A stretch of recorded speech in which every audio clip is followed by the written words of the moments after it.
The most chaotic, violent show on television was specifically designed to put you to sleep. And somehow, that's exactly what's going to happen tonight. The Boys is one of those rare shows that operates on multiple levels simultaneously. On the surface, it looks like a superhero story, but underneath it's a sharp, biting piece of social commentary wrapped in some of the most outrageous television ever produced. And the more you dig into the details, the more fascinating it becomes. So let's start at the very beginning, with the origins of the whole thing. The show is based on a comic book series written by Garth Ennis and illustrated by Derek Robertson. The comics were actually so controversial and so dark that DC Comics originally dropped the series before it even really got going. They decided the content was just too extreme for their imprint. The series eventually found a home with Dynamite Entertainment and ran for 72 issues. Now here's what's interesting about that. When the show was eventually developed for Amazon Prime Video, the showrunner Eric Kripke, who you might know from creating Supernatural, made it very clear early on that the show would not be a direct copy of the comics. They would take the spirit, the themes, the characters, and the general shape of the story, but they would tell it in their own way. And that approach turned out to be one of the smartest decisions anyone made in the entire production. Now as you're lying there starting to relax, let's talk about the names in this show, because the naming conventions are actually really clever and worth thinking about as you drift. Vought International, the corporation at the center of everything, is named after Friedrich Vought, a fictional Nazi scientist who supposedly created the original compound that gives soups their powers during World War II. That backstory gets explored more and more as the seasons progress, and it adds this genuinely unsettling historical weight to what could have just been a fun fictional evil corporation. Instead, it becomes something with actual roots, a lineage of awfulness that stretches back decades. There's real craft in that kind of world building, and it rewards viewers who pay attention.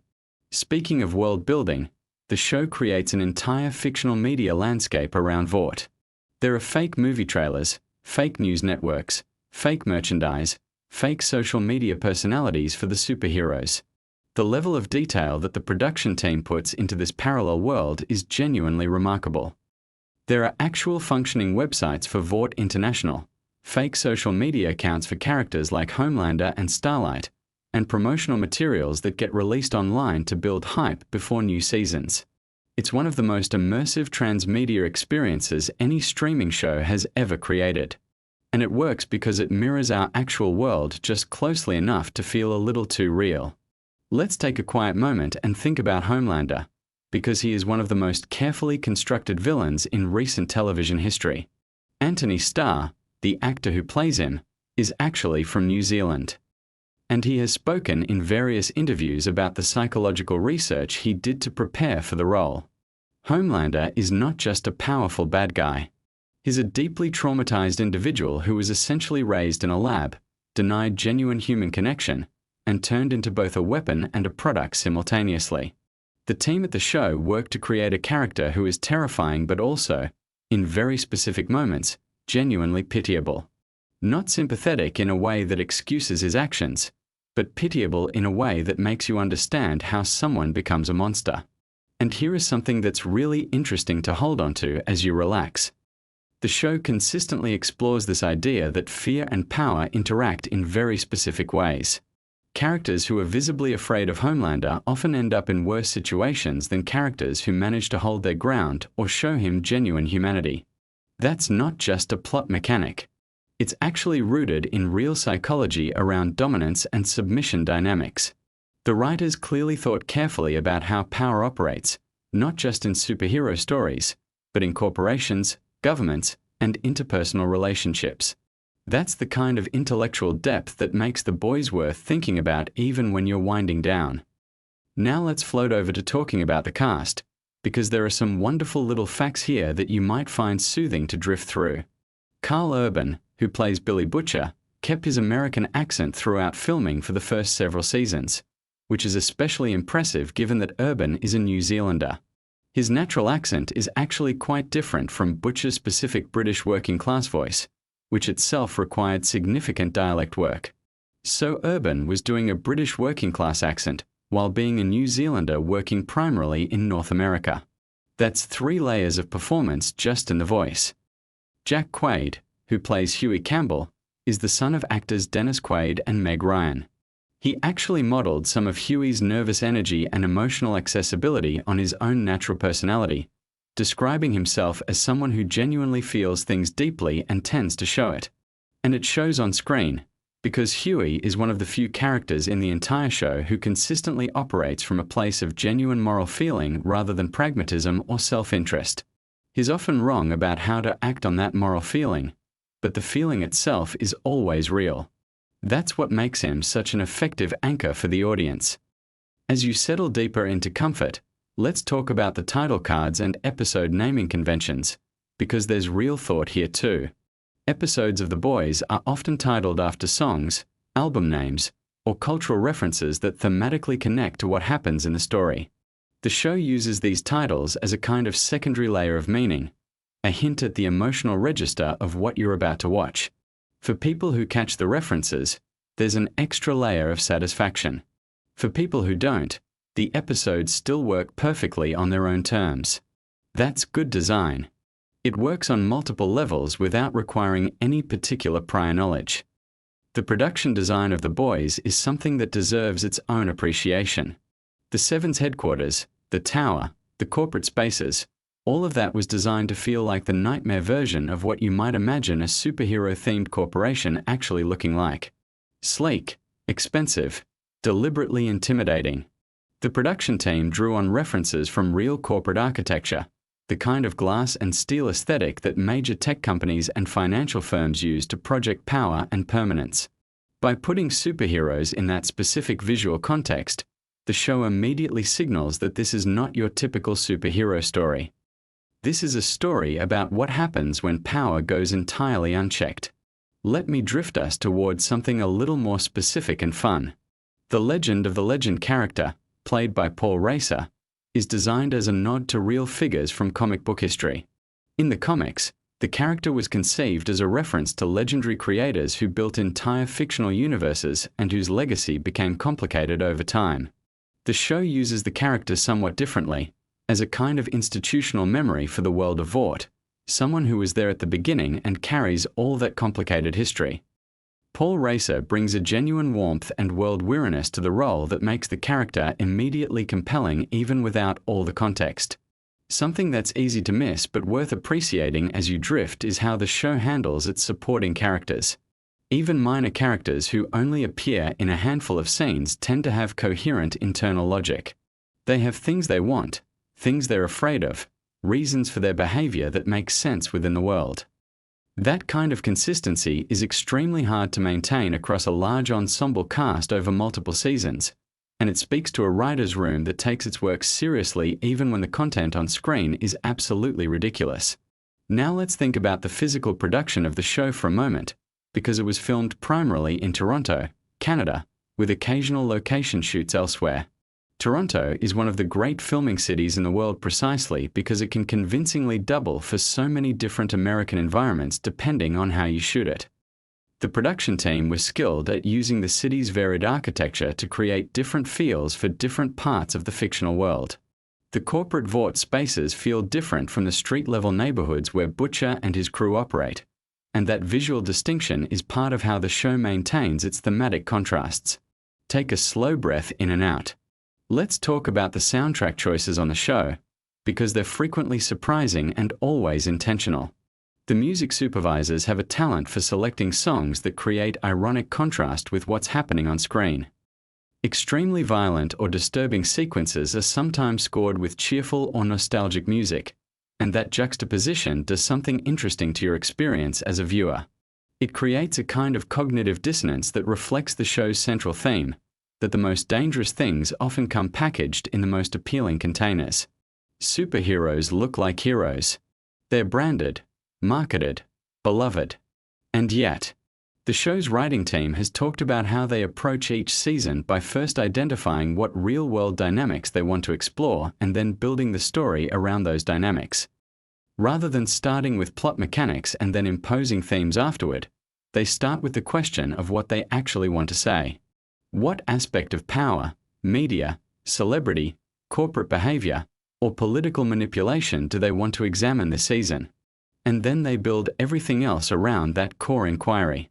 That's a fundamentally different approach from how many television shows are written, and it helps explain why The Boys feels so coherent even when the individual episodes are wildly chaotic. As you sink a little deeper into relaxation, let's appreciate the show's approach to female characters, because it's worth noting.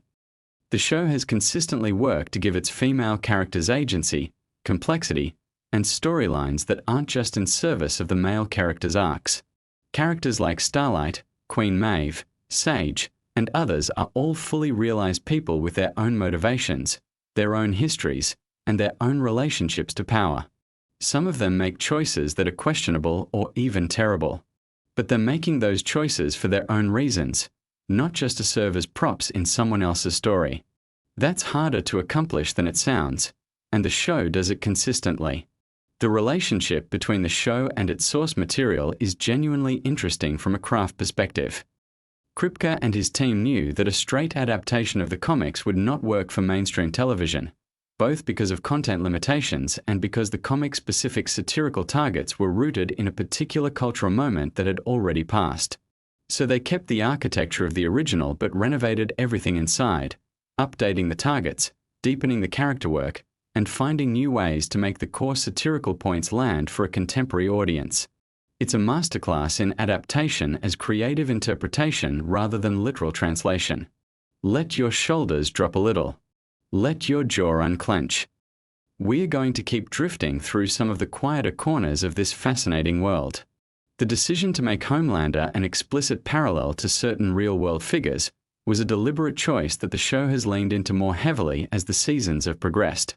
The writers have talked about how they're interested in the psychology of charisma, specifically how someone with genuine charisma can use it to get away with increasingly terrible behavior while maintaining a loyal following. Homelander's trajectory across the seasons is essentially a study in how that escalation works. Each season he goes a little further. Each season his followers rationalize a little harder. And the show asks you to sit with the discomfort of recognizing those patterns from the real world. The Compound V mythology in the show is another area where the writers did careful, detailed thinking. The idea that superhero powers come from a pharmaceutical product developed by a corporation means that powers are not inherently heroic. They are manufactured. They are commodified. They are controlled.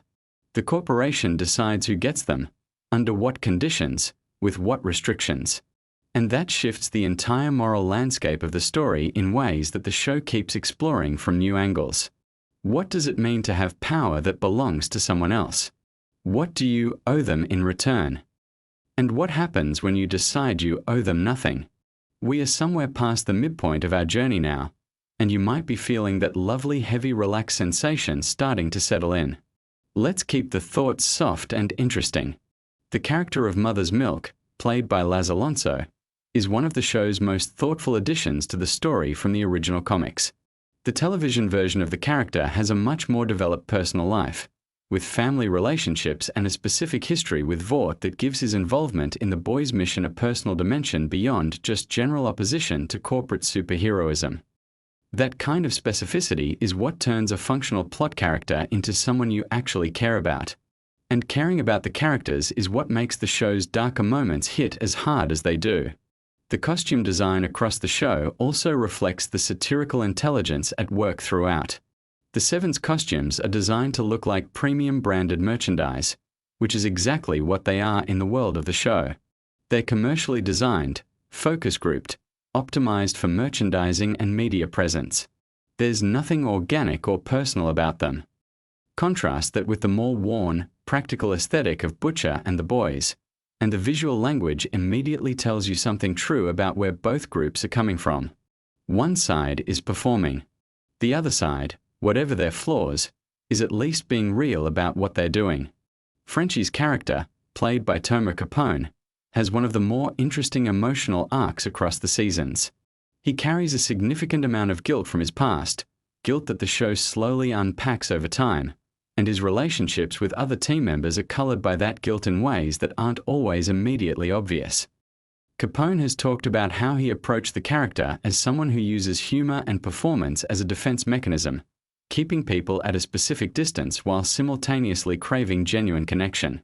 That's a very specific and very human psychological profile, and the show gives him enough space to actually explore it. The show's approach to humor is worth appreciating as you let your thoughts drift and slow. The comedy in The Boys is often extremely dark, but it's not mean-spirited in a simple way.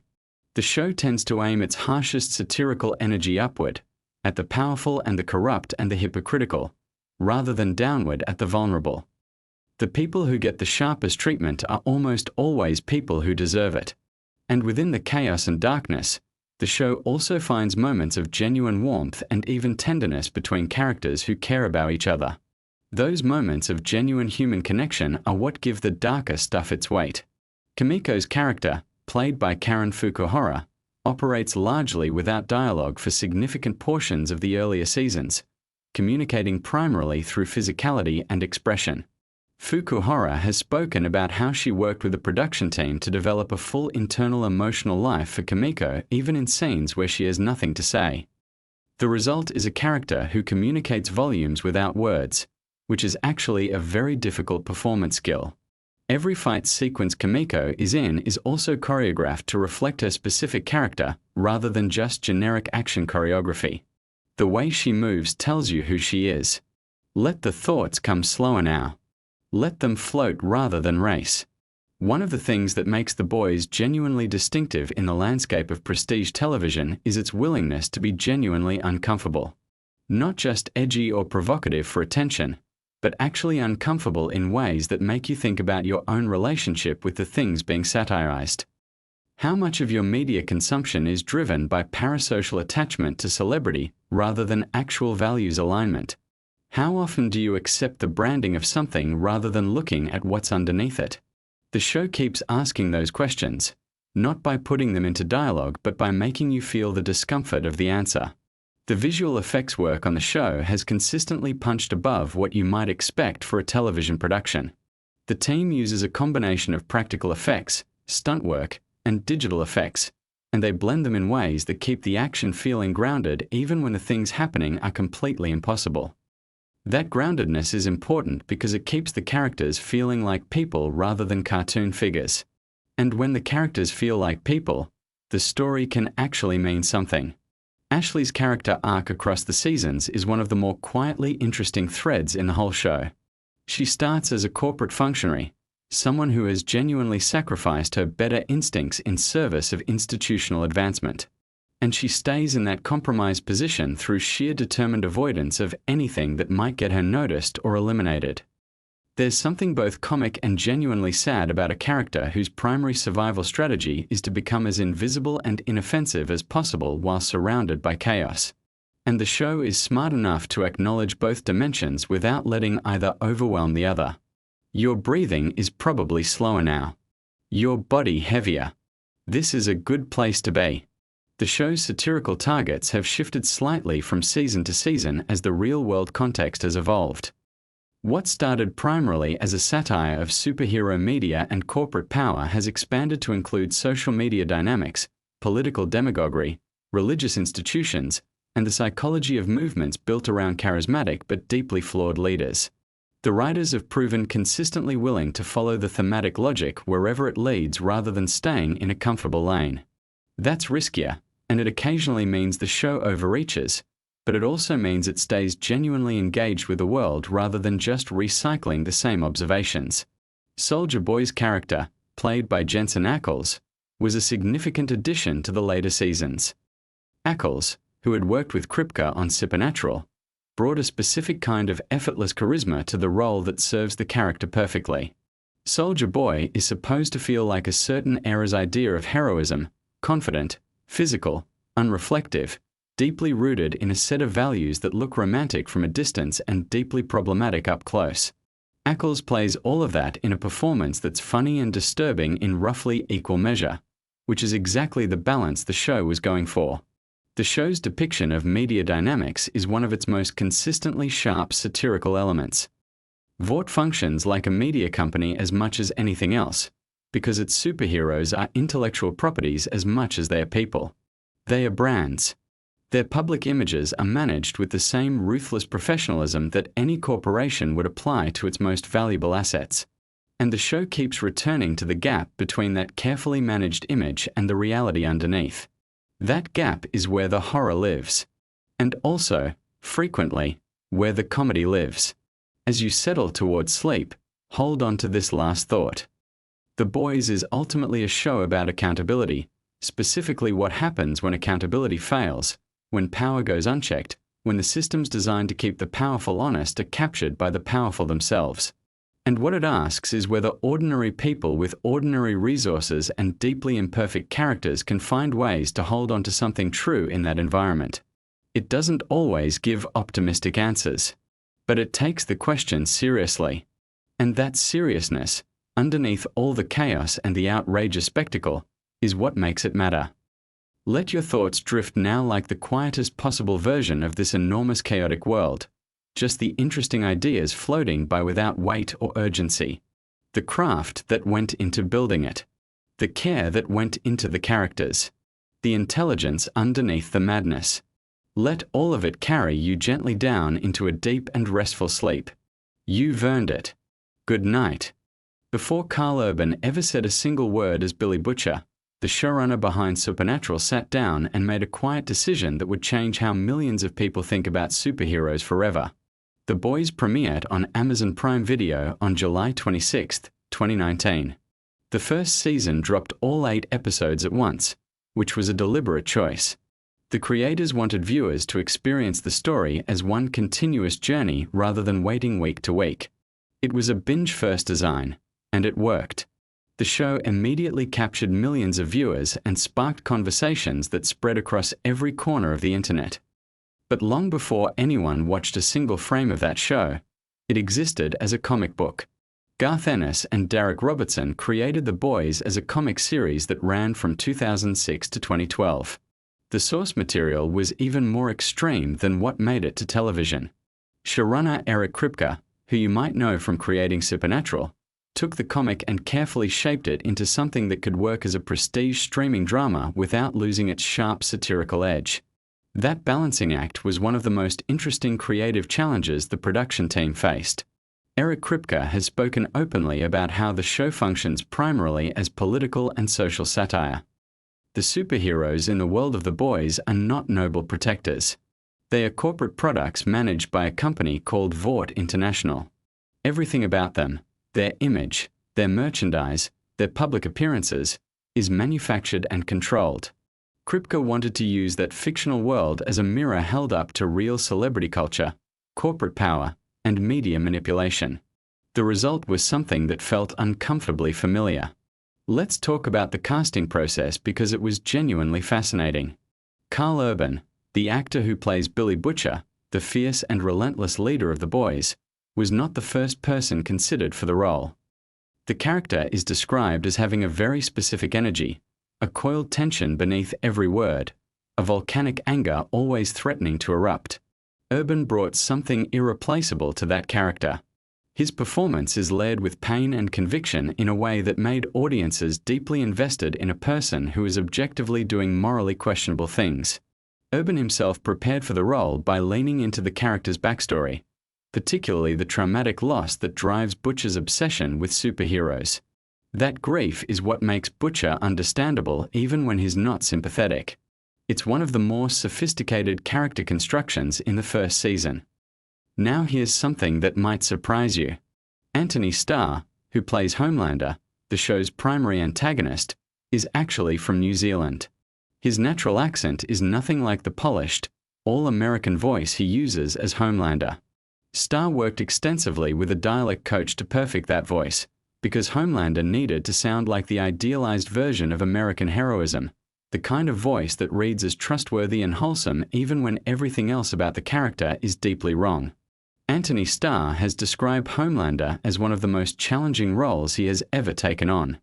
Not physically, but psychologically. Playing a character who is simultaneously terrifying and deeply pathetic, who craves approval while also being capable of casual cruelty, required a very specific kind of internal work. Starr has mentioned in interviews that he had to find genuine sympathy for Homelander in order to play him truthfully. He had to understand the character's emotional deprivation and loneliness without excusing any of the monstrous behavior. The writing team spent considerable time developing Homelander's psychological profile. They drew on concepts related to narcissistic personality disorder and what happens when a person grows up completely isolated from genuine human connection. Homelander was raised in a laboratory environment. He never experienced normal childhood bonds. That backstory, revealed gradually through the first season, reframes him from a simple villain into something more tragic and disturbing. Jack Quaid, who plays Huey Campbell, the emotional center of the show, is the son of actor Dennis Quaid and singer Meg Ryan.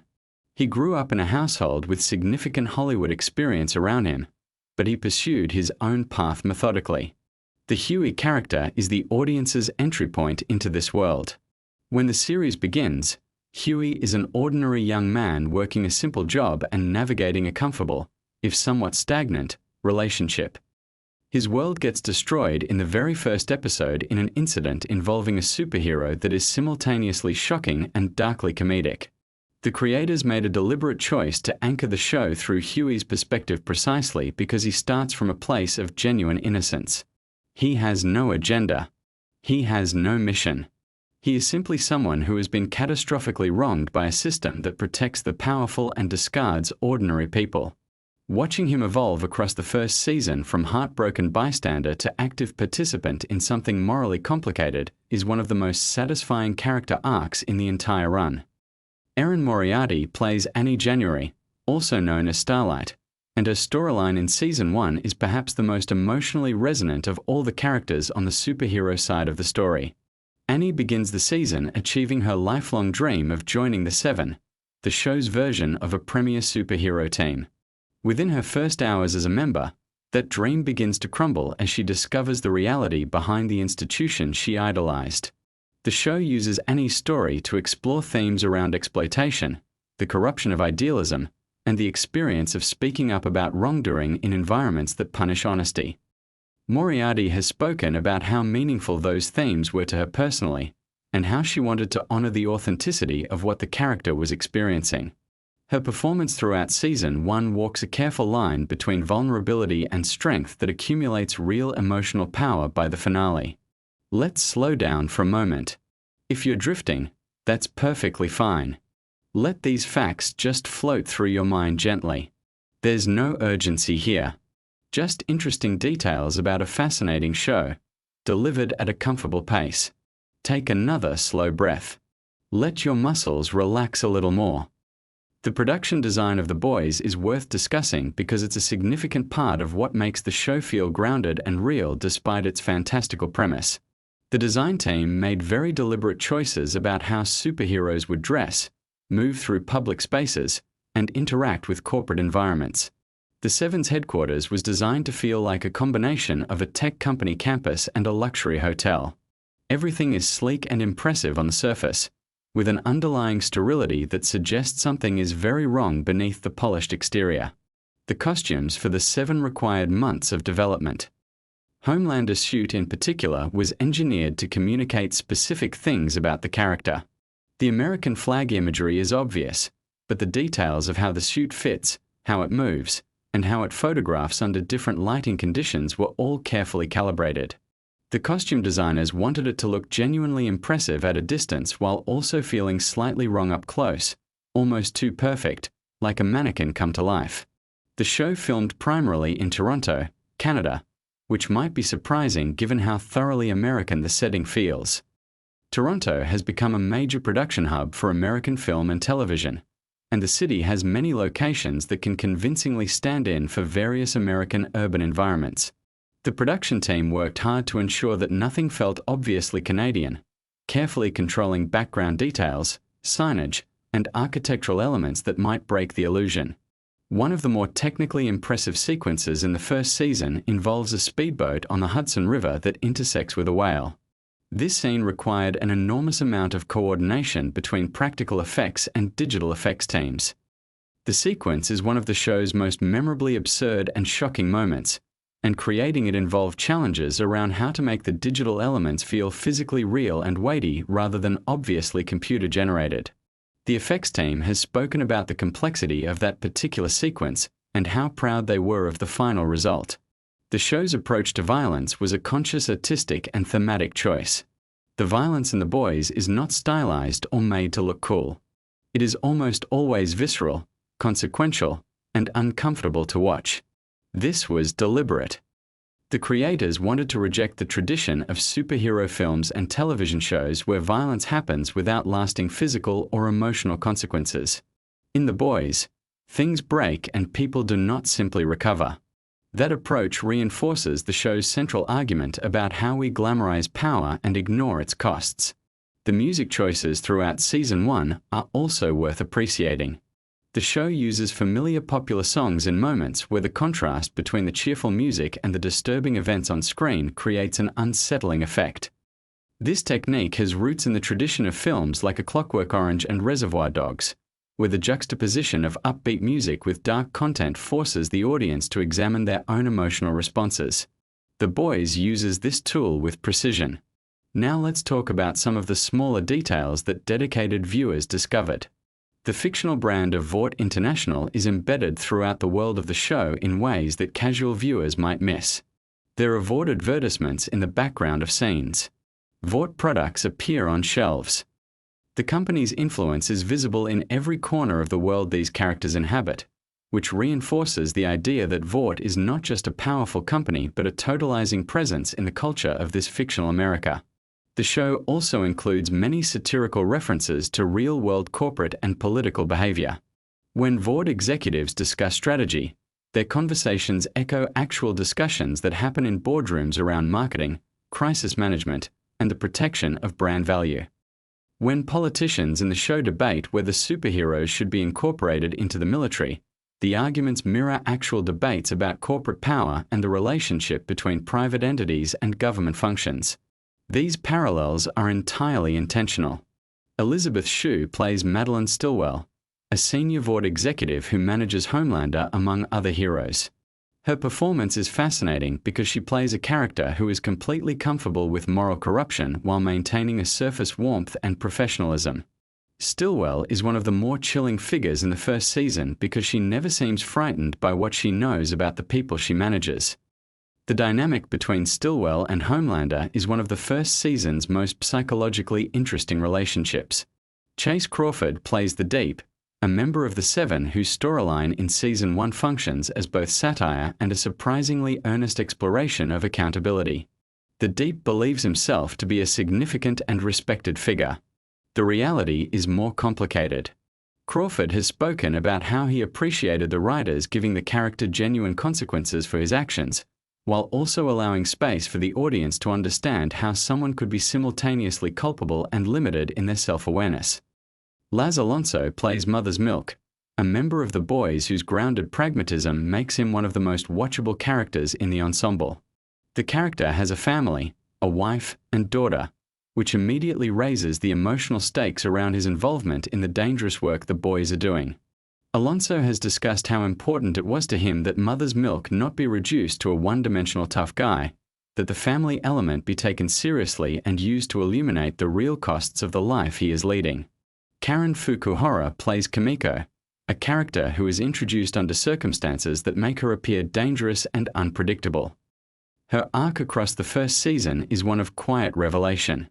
As audiences learn more about where she came from and what was done to her, the character shifts from a threat to someone who is herself a victim of the same system the Boys are fighting against. Fukuhara has spoken about how she worked to communicate Kimiko's inner life entirely through physical performance, since the character does not speak, and how liberating and challenging that constraint was. Toma Capone plays Frenchie, a member of the Boys whose backstory involves a complicated personal history with crime and moral failure.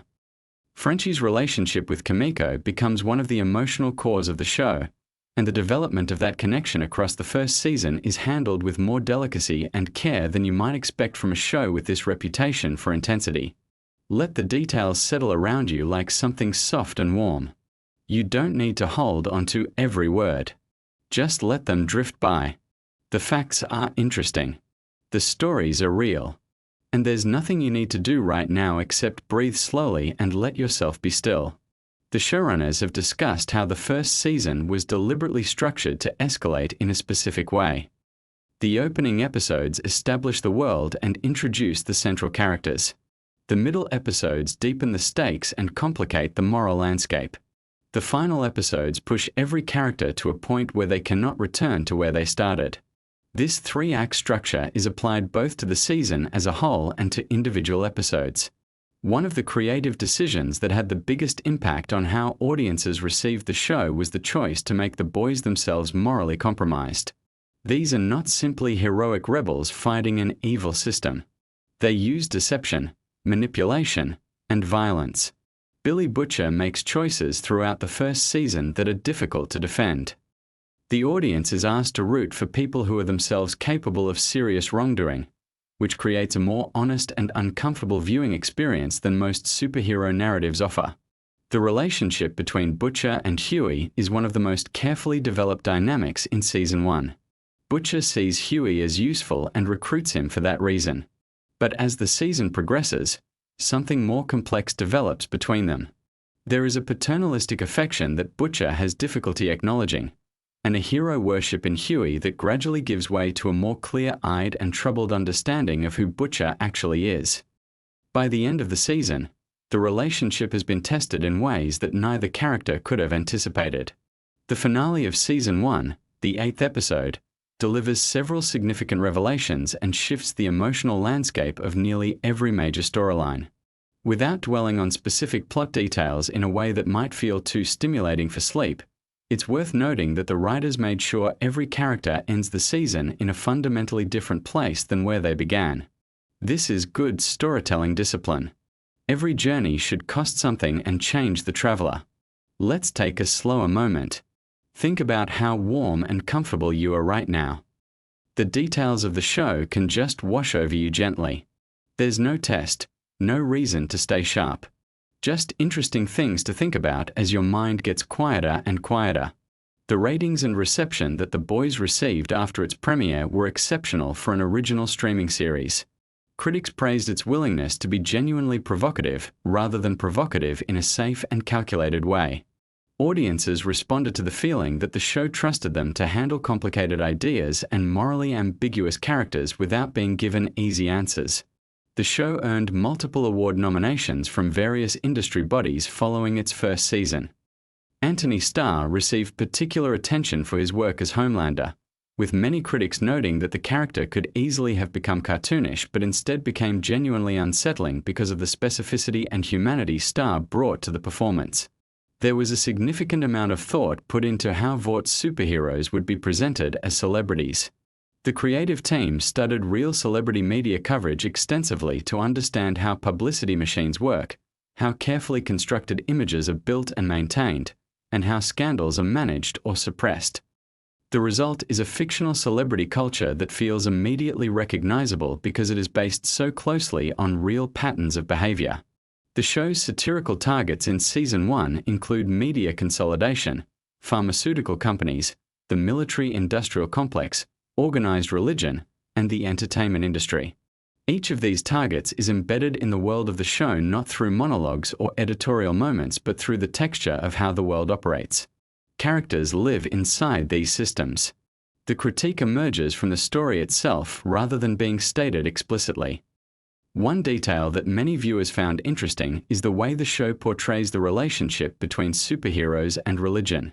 Annie comes from a religious background and has connected her faith to her identity as a hero. The show treats this with more nuance than you might expect, exploring how institutions can co-opt genuine belief for purposes that have nothing to do with the spiritual values at the heart of that belief. The production budget for the first season of The Boys was substantial, reflecting Amazon's commitment to competing with other premium streaming services by investing in genuinely cinematic productions. The money is visible on screen in the quality of the effects work, the production design, and the ability to shoot in multiple locations with large casts and complex sequences. The sound design of the show deserves recognition as well. The way certain scenes are constructed orally, with precise control of ambient sound and music, creates an atmosphere that reinforces the emotional content of what is happening visually. The sound team worked to ensure that the show's quieter moments felt as carefully crafted as its most explosive sequences. Let the quiet of right now be something pleasant. Your breathing is probably slower than it was when we started. Your thoughts are probably less sharp. This is exactly where you want to be. There's still a little more to hear, so let it come gently. The boys developed a passionate fan community very quickly after its premiere.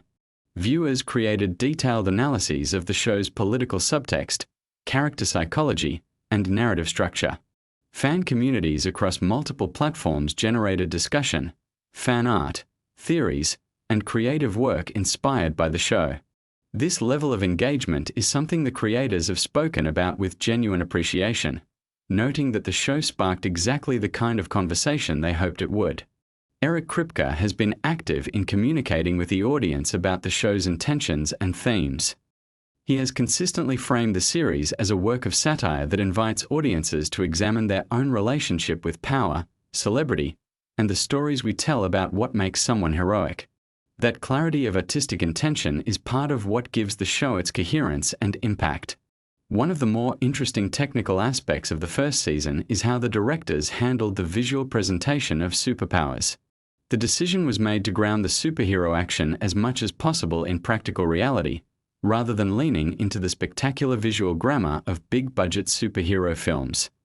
Powers are shown with a focus on physical cause and effect, on weight and mass and consequence, rather than as sources of cinematic wonder. This approach is another expression of the show's central thesis about demystifying power. The writing room for the first season was diverse in terms of perspective and background, which contributed to the range of angles from which the show examines its themes. Multiple writers brought different life experiences and areas of expertise to the development of storylines and characters, which is visible in the texture and specificity of the world the show creates. The show manages something genuinely difficult, which is being simultaneously funny and disturbing. Many scenes operate on both registers at once, which requires extraordinary precision in the writing, directing, and performance. The comedy never undermines the emotional reality of what is happening. The darkness never completely overwhelms the show's sense of absurdity. Maintaining that balance across 8 episodes of a first season is a real achievement. You might be feeling very comfortable right now. Maybe your eyes feel heavy, or your thoughts are starting to move more slowly. That's a perfectly natural place to be. There is no hurry. The show's details will still be here in the morning if you want to think about them again. For now, let them just be soft background texture as your mind moves toward rest. The boys of the title, the core group that Billy Butcher assembles, each bring something different to the team's dynamic. Butcher provides drive and ruthlessness. Huey provides moral perspective and emotional grounding. Mother's Milk provides discipline and structure. Frenchie provides expertise and an unexpected warmth. Kimiko provides capability and a kind of silent moral clarity. Together, they function as a counter-institution to Vought, fighting corporate power with improvisation and desperation. The Seven, Vaught's premier team, mirror and contrast the boys in interesting ways. Where the boys are held together by complicated personal loyalty, the Seven are held together by contract and performance. Where the boys are honest about what they are even when that honesty is uncomfortable, the Seven maintain a constant fiction about what they represent. This structural contrast is one of the show's most elegant organizational choices. The show ends its first season having established a world that is richly detailed, thematically coherent, and populated by characters whose futures remain genuinely uncertain. The choices made in those 8 episodes set up everything that would follow while also functioning as a complete story with its own beginning, middle, and resolution. For a show that arrived with the expectation of being provocative and extreme, The Boys Season 1 surprised many viewers with how emotionally engaged it made them. The satirical framework never prevented genuine feeling from emerging. The dark comedy never kept the dramatic stakes from feeling real. The political commentary never reduced the characters to mouthpieces. All of these elements coexisted because the creative team never lost sight of the human stories at the center of everything. Everything you've heard tonight is just a small selection from the full depth of interesting details available about this show. There are stories about specific production challenges, about lines that almost didn't make it into the final cut, about performances that surprised even the directors, about moments where the shoot went unexpectedly and something better emerged from the improvisation. Stories have layers, and this particular story has many. But that's all for now. Your breathing is slower. The words are coming more softly now. The day has been whatever it was, and now it's over, and you are warm and still in this moment, with nothing particular you need to do or think about. The interesting facts about the boys will keep. They'll be right there if you want to revisit them tomorrow. What matters right now is that you are comfortable, that your mind is gently occupied but not stimulated, that the world outside has gotten very quiet, and that the only thing you're asked to do in this moment is allow yourself to let go. The boys will be there. Season 1 will be exactly as it was. Butcher and Huey and Annie and all of the others will be right where you left them. None of it is going anywhere. And neither are you. You're right here, steady and still, and sleep is very close now, just at the edges of your awareness, warm and patient, waiting for you to stop holding on and simply fall into it. Drift down. Let go. Close whatever is left that's open. You've done well today. You've made it to this quiet place. And now there is nothing left to do except rest. Good night. The most unsettling superhero ever put on screen wasn't created by Marvel or DC. He was raised in a laboratory, never told he was loved, and given the power to destroy everything he touched. The Boys is a show that exists in this fascinating space between satire and genuine emotional storytelling. It takes everything you thought you knew about superheroes and flips it completely upside down. The premise sounds simple on the surface. What if the people with extraordinary powers were not the noble protectors we always imagined them to be? What if instead they were deeply flawed, psychologically damaged, and in some cases genuinely monstrous? What comes out of that question is one of the richest, most layered television universes ever constructed. Let's start with something that gets overlooked surprisingly often. The show draws heavily from a comic book series that came out in 2006. The original comics were written by Garth Ennis, who is known for being absolutely relentless when it comes to pushing boundaries. The television adaptation keeps the core spirit of that material alive, while also expanding and deepening certain storylines in ways that even fans of the comics found genuinely surprising. The showrunners made a deliberate choice early on to honor what made the source material so powerful, while also making it feel like something fresh and specifically designed for the world we live in right now. One of the most interesting things about the show's main villain, Homelander, is that his psychology is meticulously constructed. Every single thing about him, from his obsessive need for approval to his terrifying outbursts of violence, traces back to a very specific childhood that the show reveals gradually over multiple seasons. He was raised in a laboratory. He never had a parent in any meaningful sense. The people around him during his most formative years treated him as an asset rather than a child. That kind of deprivation creates something almost impossible to repair. The show takes that damage seriously, and what emerges is a character who simultaneously wants to be loved by absolutely everyone and also holds everyone in contempt. That contradiction is what makes him so fascinating to watch. The actor who plays Homelander has spoken in various interviews about how he approaches the role. And one thing that consistently comes up is the idea of playing someone who has no genuine emotional anchoring. Everything Homelander feels is exaggerated, performative, or completely disconnected from reality.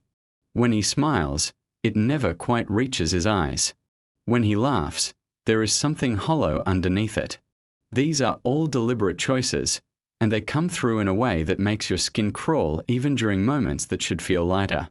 Now here is something truly interesting about the way the show handles its generational trauma theme, because this is one of the most carefully crafted threads running through the entire series. The show essentially argues that trauma does not just affect the person who experienced it. It gets passed down.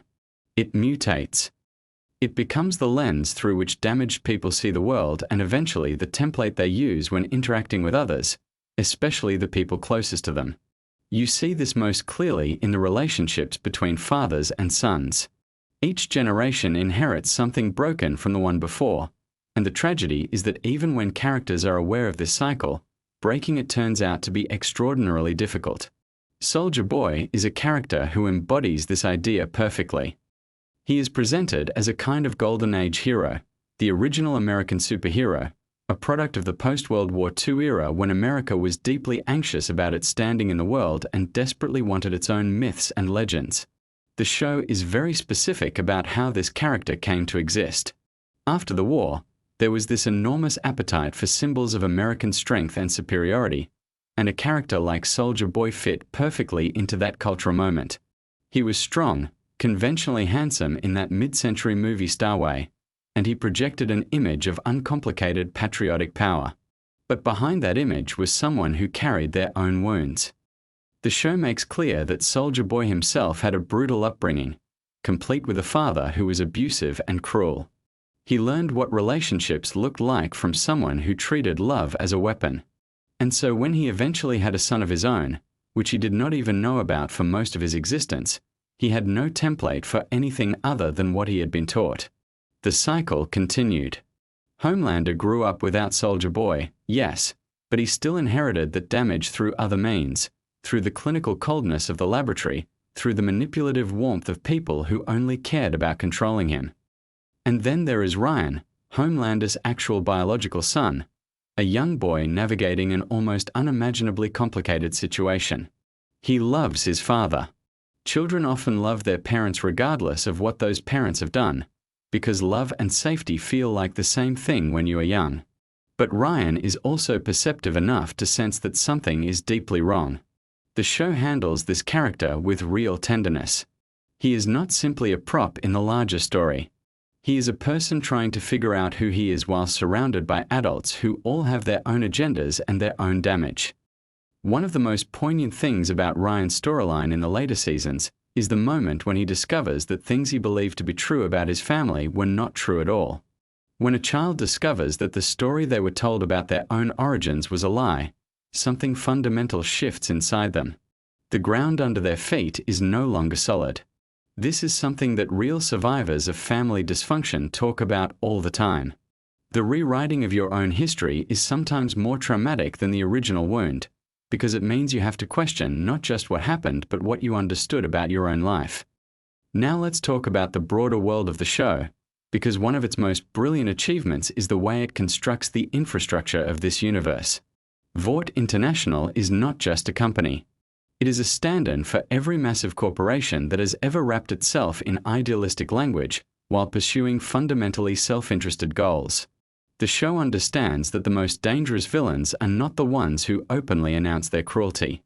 The most dangerous villains are the ones who have convinced themselves and everyone around them that they are actually the good guys.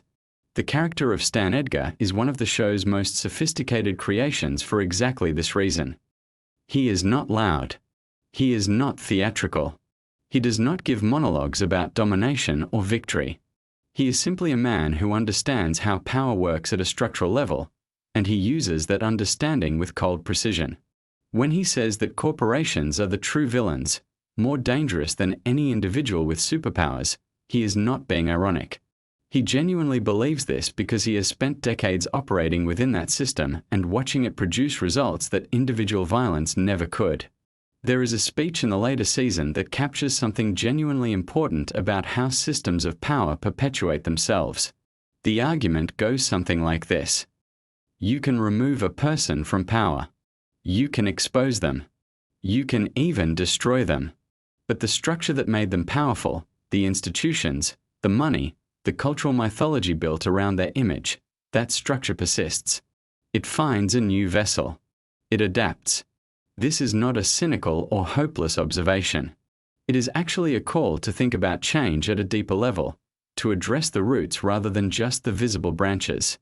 The science fiction elements of the show, particularly the substance called Compound V, are used to explore questions about pharmaceutical power, about what happens when profit and human experimentation intersect without sufficient oversight. The show draws explicit parallels to real historical atrocities, moments when human beings were treated as experimental subjects by institutions that had convinced themselves the ends justified the means. These are not comfortable parallels, and they are not meant to be. Friedrich Vought, the fictional scientist whose legacy haunts the entire show, is clearly modeled on the very real phenomenon of Nazi scientists who were recruited by the United States government after World War II through a program historically known as Operation Paperclip. The show does not shy away from what this means. If the foundation of your entire superhero industry was built on atrocity, if the very substance that creates these powerful beings was developed through the torture and murder of innocent people, then everything built on top of that foundation carries that weight. Every superhero in the show, whether they know it or not, is connected to that original violence. One of the recurring visual and thematic motifs of the show is the contrast between what things look like on the surface and what they actually are underneath. The Seven, the show's central superhero team, exists primarily as a marketing product. Their public appearances are managed by publicists. Their relationships are manufactured for media consumption.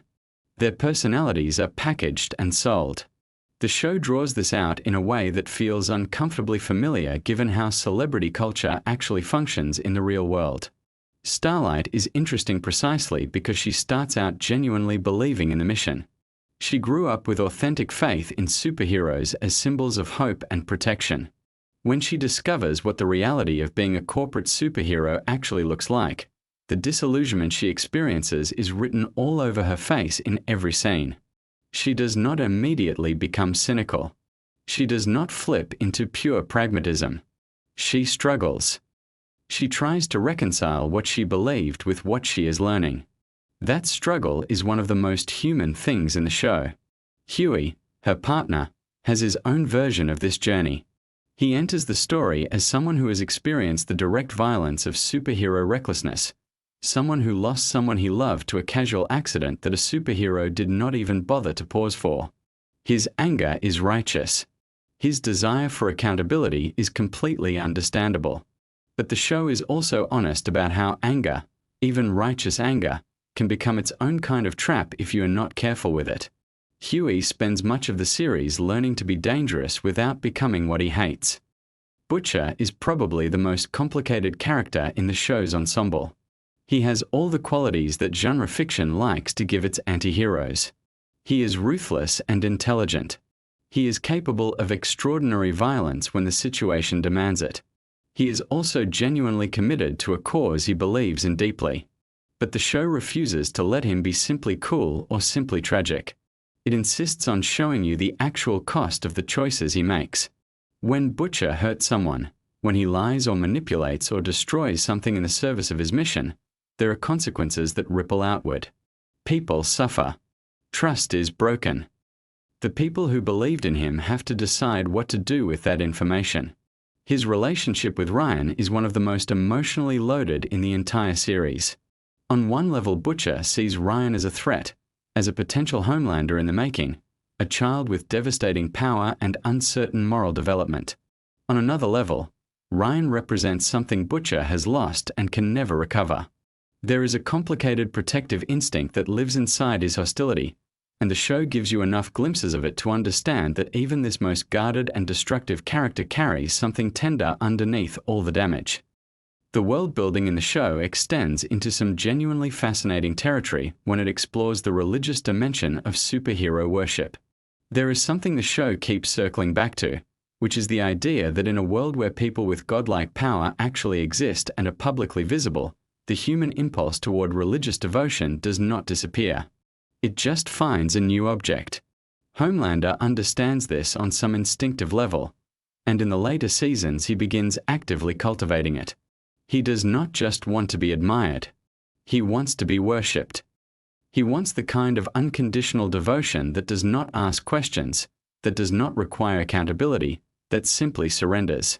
The show makes this critique of authoritarian movements very carefully and very specifically.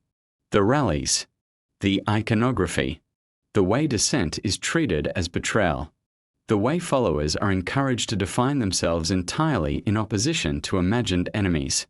These are not abstract warnings. They are drawn from very specific historical and contemporary sources.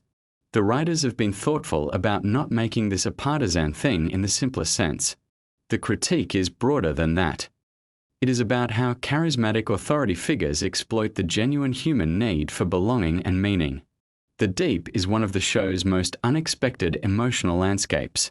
He starts out as a figure of somewhat grotesque satire, a powerful figure who abuses his position and then faces consequences he considers unfair.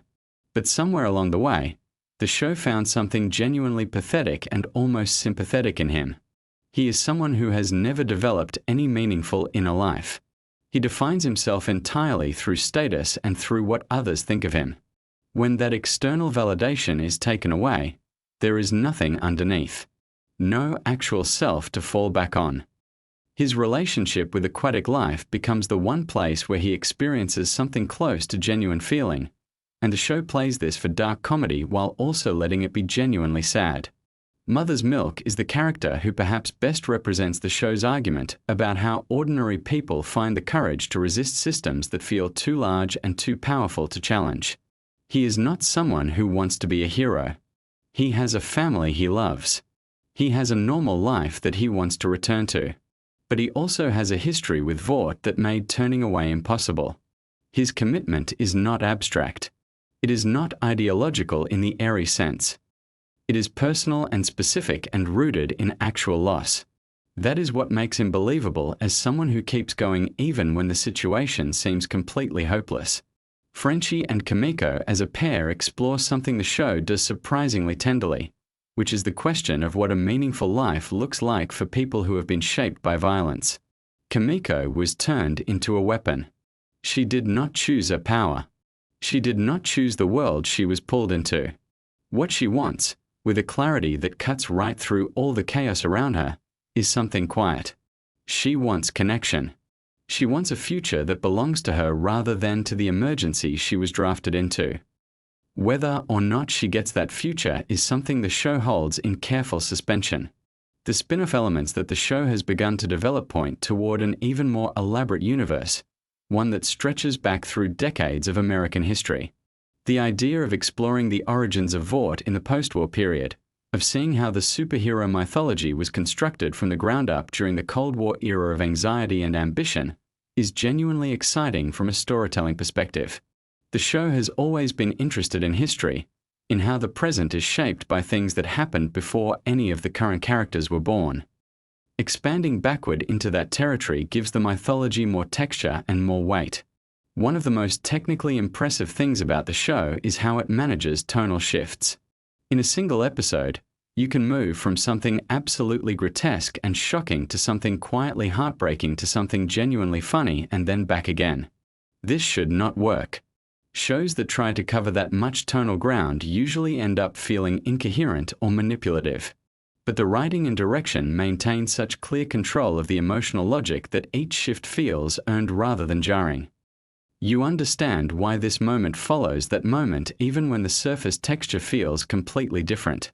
The music choices throughout the series deserve their own mention. There is a particular joy in how the show places classic rock and pop songs in completely unexpected contexts, letting the familiar sounds of beloved music become strange and sometimes sinister when attached to images that recontextualize them entirely.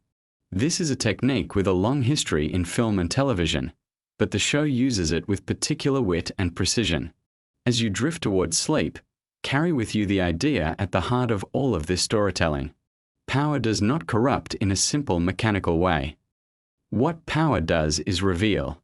It takes what is already inside a person and removes the normal social pressures that keep it hidden. The kindness that a genuinely kind person carries comes out more freely when they have power. The cruelty that a cruel person has been managing comes out too. The world the show builds is not a world where extraordinary people are simply bad.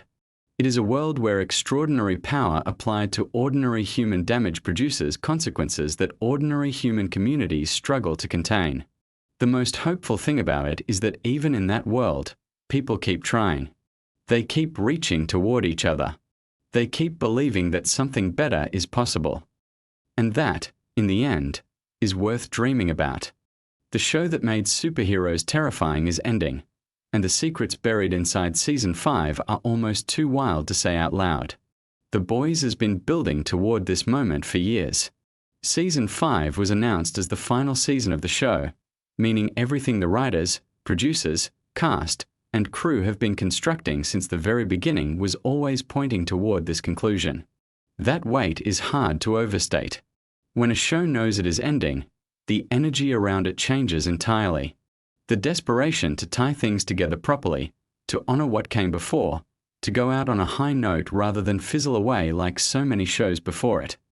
That pressure shapes every single decision made in the writing room, on set, and in the editing bay. And from everything that has come out about Season 5, that pressure was very much felt by everyone involved. Let us start with something that might surprise you if you have been following the show casually. The Boys is based on a comic book series written by Garth Ennis and illustrated by Derek Robertson. The comic ran from 2006 to 2012, and it was genuinely one of the most provocative, boundary-pushing pieces of comic book storytelling ever published. But here is the thing that makes the show fascinating from a creative standpoint. The television adaptation does not follow the comic closely. It uses the comic as a launching pad, a source of tone and certain characters and some plot threads, but the show has branched off dramatically in its own direction. This means that even readers of the original comics were watching Season 5 without knowing exactly how things would end. The show carved out its own mythology, its own version of these characters, and its own conclusion that does not simply mirror what the comics did. That creative independence is genuinely rare, and it is one of the reasons the show has felt so alive and unpredictable. Now, as you settle in a little deeper, let me tell you something about the production scale of Season 5 that is worth appreciating. The Boys is one of the most expensive television productions in Amazon Prime Video's history. The visual effects work alone is staggering. Every season has pushed the boundaries of what streaming television can accomplish visually, and Season 5 was described by those involved as the most ambitious in terms of scope and scale. The final season needed to deliver on years of storytelling, which meant the action sequences, the world-building moments, and the character payoffs all had to feel larger than anything that came before. That is a significant undertaking. The crew behind the scenes, the visual effects artists, the stunt coordinators, the costume designers, all of them were working toward creating something that would feel like a proper cinematic finale rather than just another television episode. One of the most interesting things about The Boys as a show is what it actually represents beneath all the violence and the satire. At its core, the show has always been a story about power. Specifically, about what happens when power goes completely unchecked. Homelander, the show's central villain played with absolutely terrifying commitment by Anthony Starr, is not just a bad superhero. He is a portrait of narcissism, trauma, and the catastrophic consequences of giving someone with unresolved psychological damage complete and unlimited power. Season 5 had to reckon with what that character arc ultimately meant. Where does someone like Homelander end up? What does the world look like if he wins? What does it look like if he loses? These are not simple questions, and the show has never offered simple answers. Anthony Starr's performance across the entire run of The Boys has been one of television's great acting achievements. The way he plays Homelander, with this terrifying combination of desperate neediness and volcanic rage, is genuinely unsettling. In interviews leading up to Season 5, Starr spoke about the emotional toll of inhabiting this character, about the difficulty of finding the final note for someone this complex. He wanted to make sure the ending felt honest to who Homelander had always been rather than convenient or tidy. That kind of investment from a lead actor in the final stretch of a show makes a real difference to the quality of the finished product. Let your mind wander a little here. Think about the world of The Boys for a moment. It is a world where superheroes are not government-operated. They are corporate products, managed, marketed, and monetized by a massive conglomerate called Vought International. The genius of this concept is how it mirrors real-world conversations about celebrity, corporate power, and the commodification of heroism. The show is not subtle about its satirical targets. It has taken aim at media companies, political movements, celebrity culture, and the ways in which the public can be manipulated through carefully crafted narratives. Season 5 pushed these themes further than any previous season, with the political landscape of the show's world mirroring real-world tensions in ways that made some viewers genuinely uncomfortable in the best possible way. Here is a fact that might keep your curiosity ticking just long enough before sleep takes over. The character of Starlight, played by Erin Moriarty, underwent one of the most significant character evolutions in the show's history. When we first met Annie January in Season 1, she was an idealistic young woman genuinely excited about becoming a superhero. By Season 5, she had been through experiences that would have broken most people. What the writers did with her journey was track how someone maintains their fundamental goodness under impossible pressure.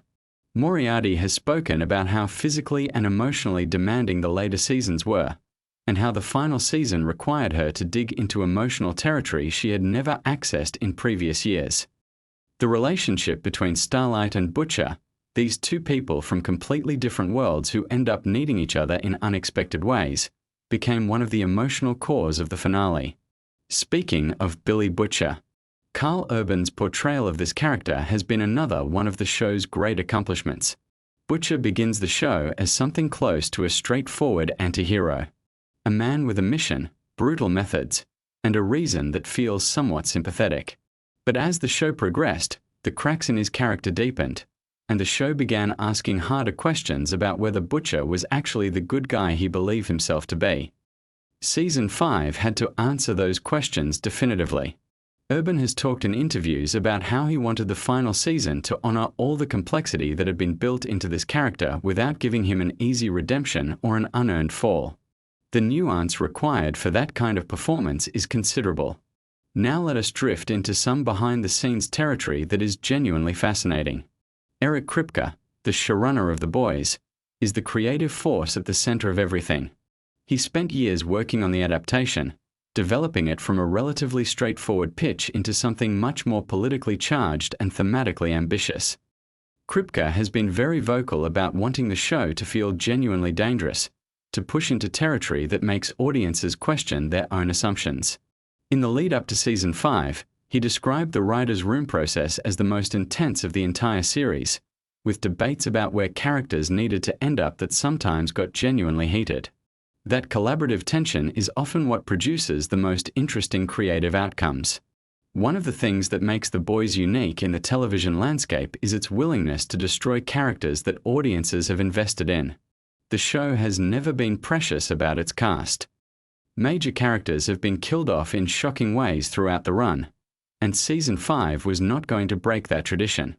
The unpredictability of the show is one of its greatest assets because it means viewers can never fully relax.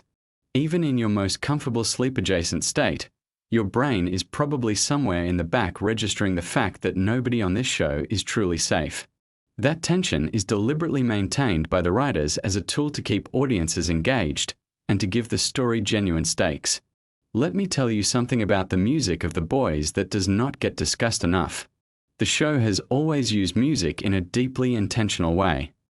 The soundtrack choices, often popular songs deployed in moments of extreme violence or emotional irony, are a signature element of the show's aesthetic language. The music department for Season 5 had a significant task in front of them. How do you choose songs for the final chapter that feel like a culmination of the show's musical identity while also serving the specific emotional needs of each scene? The team behind the music, working alongside the directors, spent considerable time making those decisions. The result is a final season where the music feels both familiar in its approach and fresh in its specific selections. There is something worth knowing about the physical production of The Boys that is easy to overlook when you are watching it from your couch or your bed. The show films primarily in Toronto, Canada, though it regularly creates the impression of being set across the United States and beyond. The production design team builds environments of extraordinary detail. The Vought Tower interiors, the suburban neighborhoods, the underground spaces where the boys operate, all of these are constructed with a level of care that makes them feel lived in rather than like television sets. That groundedness is part of what makes the fantastical elements of the show land so effectively.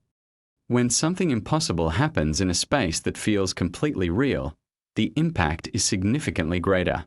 As you let yourself sink a little deeper into that comfortable state between awake and asleep, here is something to turn over in your mind. The Boys, particularly in its final season, was dealing with questions about legacy. What does it mean to fight against something enormous and corrupt? Does it matter if you win or lose?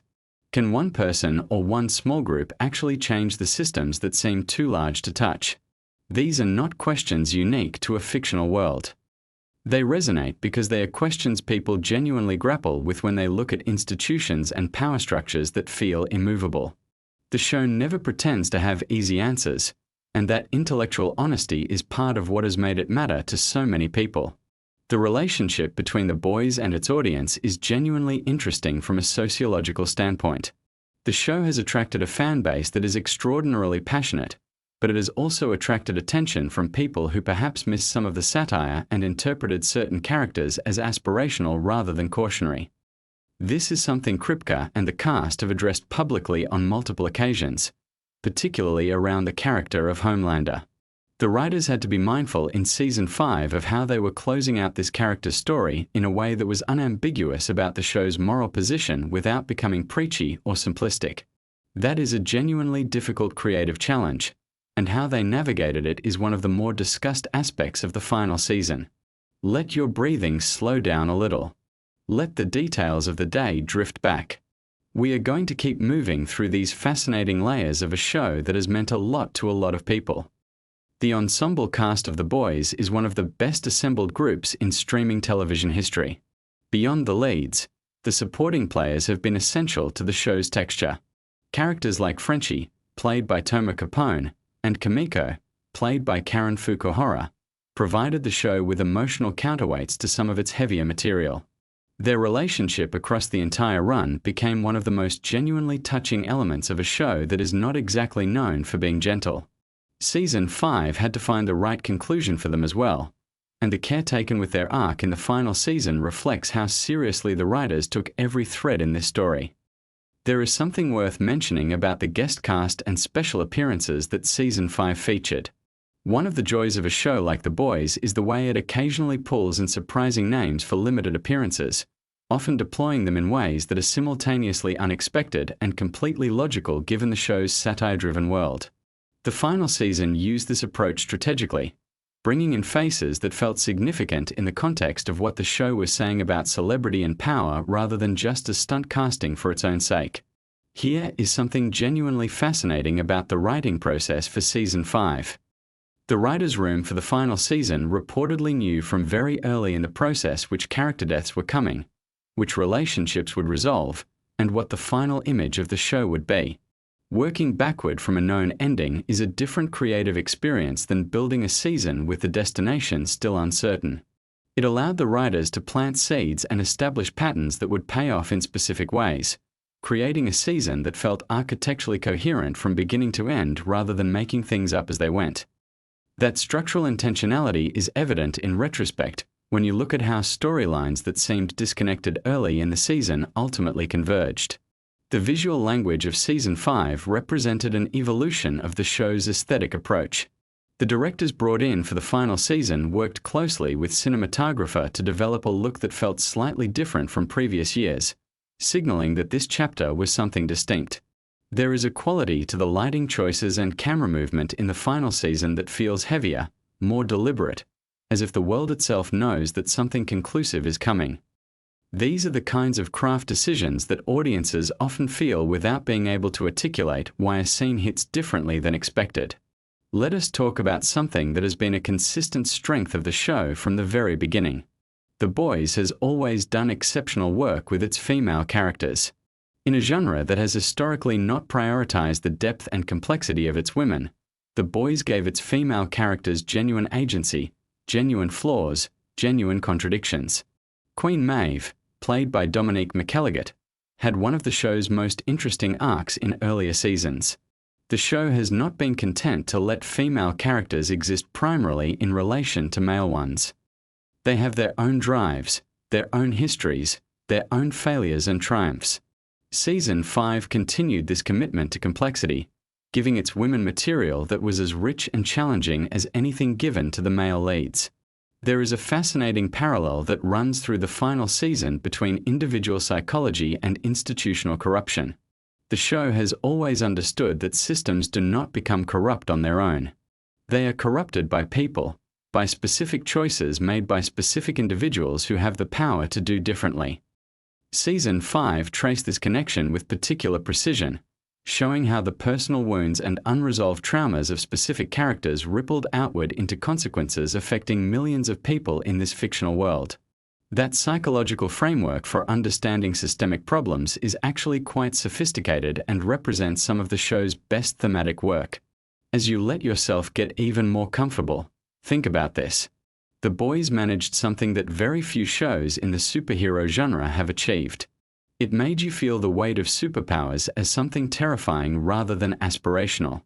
In most superhero stories, powers are gifts, things to be celebrated and deployed heroically.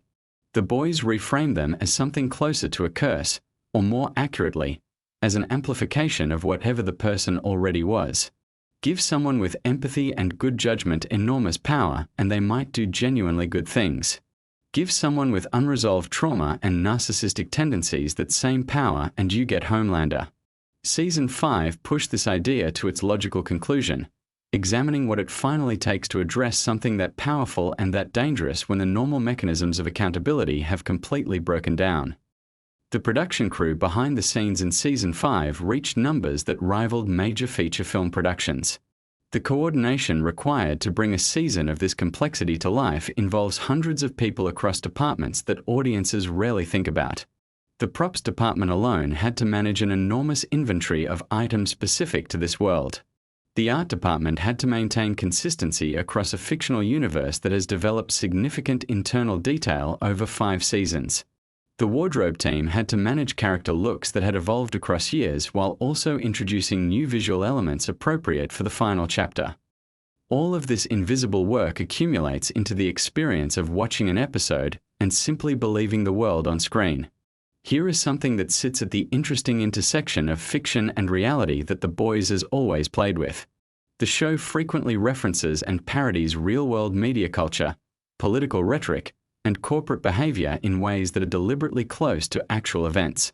The writer's room reportedly has a practice of constantly monitoring real-world developments and asking how they can be incorporated or reflected in the story they are telling. This gives the show a quality of immediacy and relevance that many genre shows lack. By Season 5, the political landscape of both the show's world and the real world had become so intertwined that watching certain scenes felt startlingly pointed. Let your mind drift with this next one. There is a character in The Boys named Black Noir who has gone through one of the stranger and more interesting journeys in the show's history. The character's arc across the seasons, including revelations about their nature and identity, reflects the show's willingness to completely subvert audience expectations and then do something genuinely unexpected with the material that emerges from that subversion. Season 5 had to find a meaningful place for the legacy of this character within the larger resolution of the story. The Boys has been consistently praised by critics not just for its entertainment value but for what it represents as a piece of cultural commentary. Television critics who might otherwise be dismissive of superhero content have written seriously about what the show is doing and why it matters. This critical respect has shaped the show's production in interesting ways. When a creative team knows that thoughtful people are paying close attention to what they are saying and how they are saying it, there is an additional layer of accountability that influences decisions. The writers of Season 5 were very much aware that the ending of this show would be analyzed and discussed in depth, and that awareness shaped the ambition of what they attempted. Something worth knowing about the actors as a group is how much they genuinely seem to enjoy each other's company and how that chemistry translates to the screen. The ensemble energy of The Boys is not manufactured. The cast has spoken across many interviews about the friendships they have developed over the course of the show and about how working together on the final season carried a genuine emotional weight because they all knew it was coming to an end. That bittersweet awareness of finishing something meaningful permeates the performances in Season 5 in ways that are difficult to quantify but absolutely present. The humor of The Boys is one of its most discussed and most divisive elements. The show is genuinely funny, often in ways that are deeply uncomfortable. It uses comedy as a pressure release valve, deploying absurdist or darkly comic moments within sequences of extreme tension in order to manage audience experience in a specific way. Season 5 maintained this balancing act even as the stakes reached their highest point. The ability to be genuinely funny within a story that is also asking serious questions is one of the rarer creative skills, and the writers of The Boys have demonstrated it consistently. There is a quieter element of the show that sometimes gets overshadowed by the more explosive content. The Boys has always found time for small, intimate character moments that exist outside the main plot machinery. Conversations between characters about their fears, their regrets, their hopes for things they believe they do not deserve. These moments, often just two people talking in an unglamorous setting, are where the show does some of its most affecting work. Season 5 included a number of these quieter scenes that longtime fans have pointed to as among the most emotionally resonant in the entire series. Your breathing is probably slower now. Good. Keep going with me just a little longer because there is more worth knowing. The relationship between the boys and the superhero genre more broadly is worth reflecting on. The show arrived at a moment when superhero content was reaching a kind of saturation point in popular culture. Rather than adding to that saturation, it offered a fundamentally different perspective on the genre's assumptions and conventions.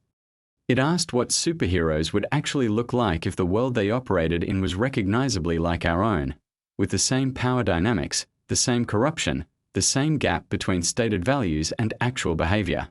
Season 5 brought this interrogation of the genre to its most pointed and definitive expression. Garth Ennis, the creator of the original comic, has been publicly appreciative of what the television adaptation has done with his source material, even where it diverged significantly. This relationship between original creator and adaptation team is not always harmonious, and the fact that Ennis has expressed genuine enthusiasm for the show speaks to the respect with which the television creators approached the spirit of what he originally created even when they departed from the letter of it. Something to sleep on. The legacy of The Boys as a show will likely be discussed for many years. It arrived at a specific cultural moment and responded to it with genuine creative ambition and moral seriousness.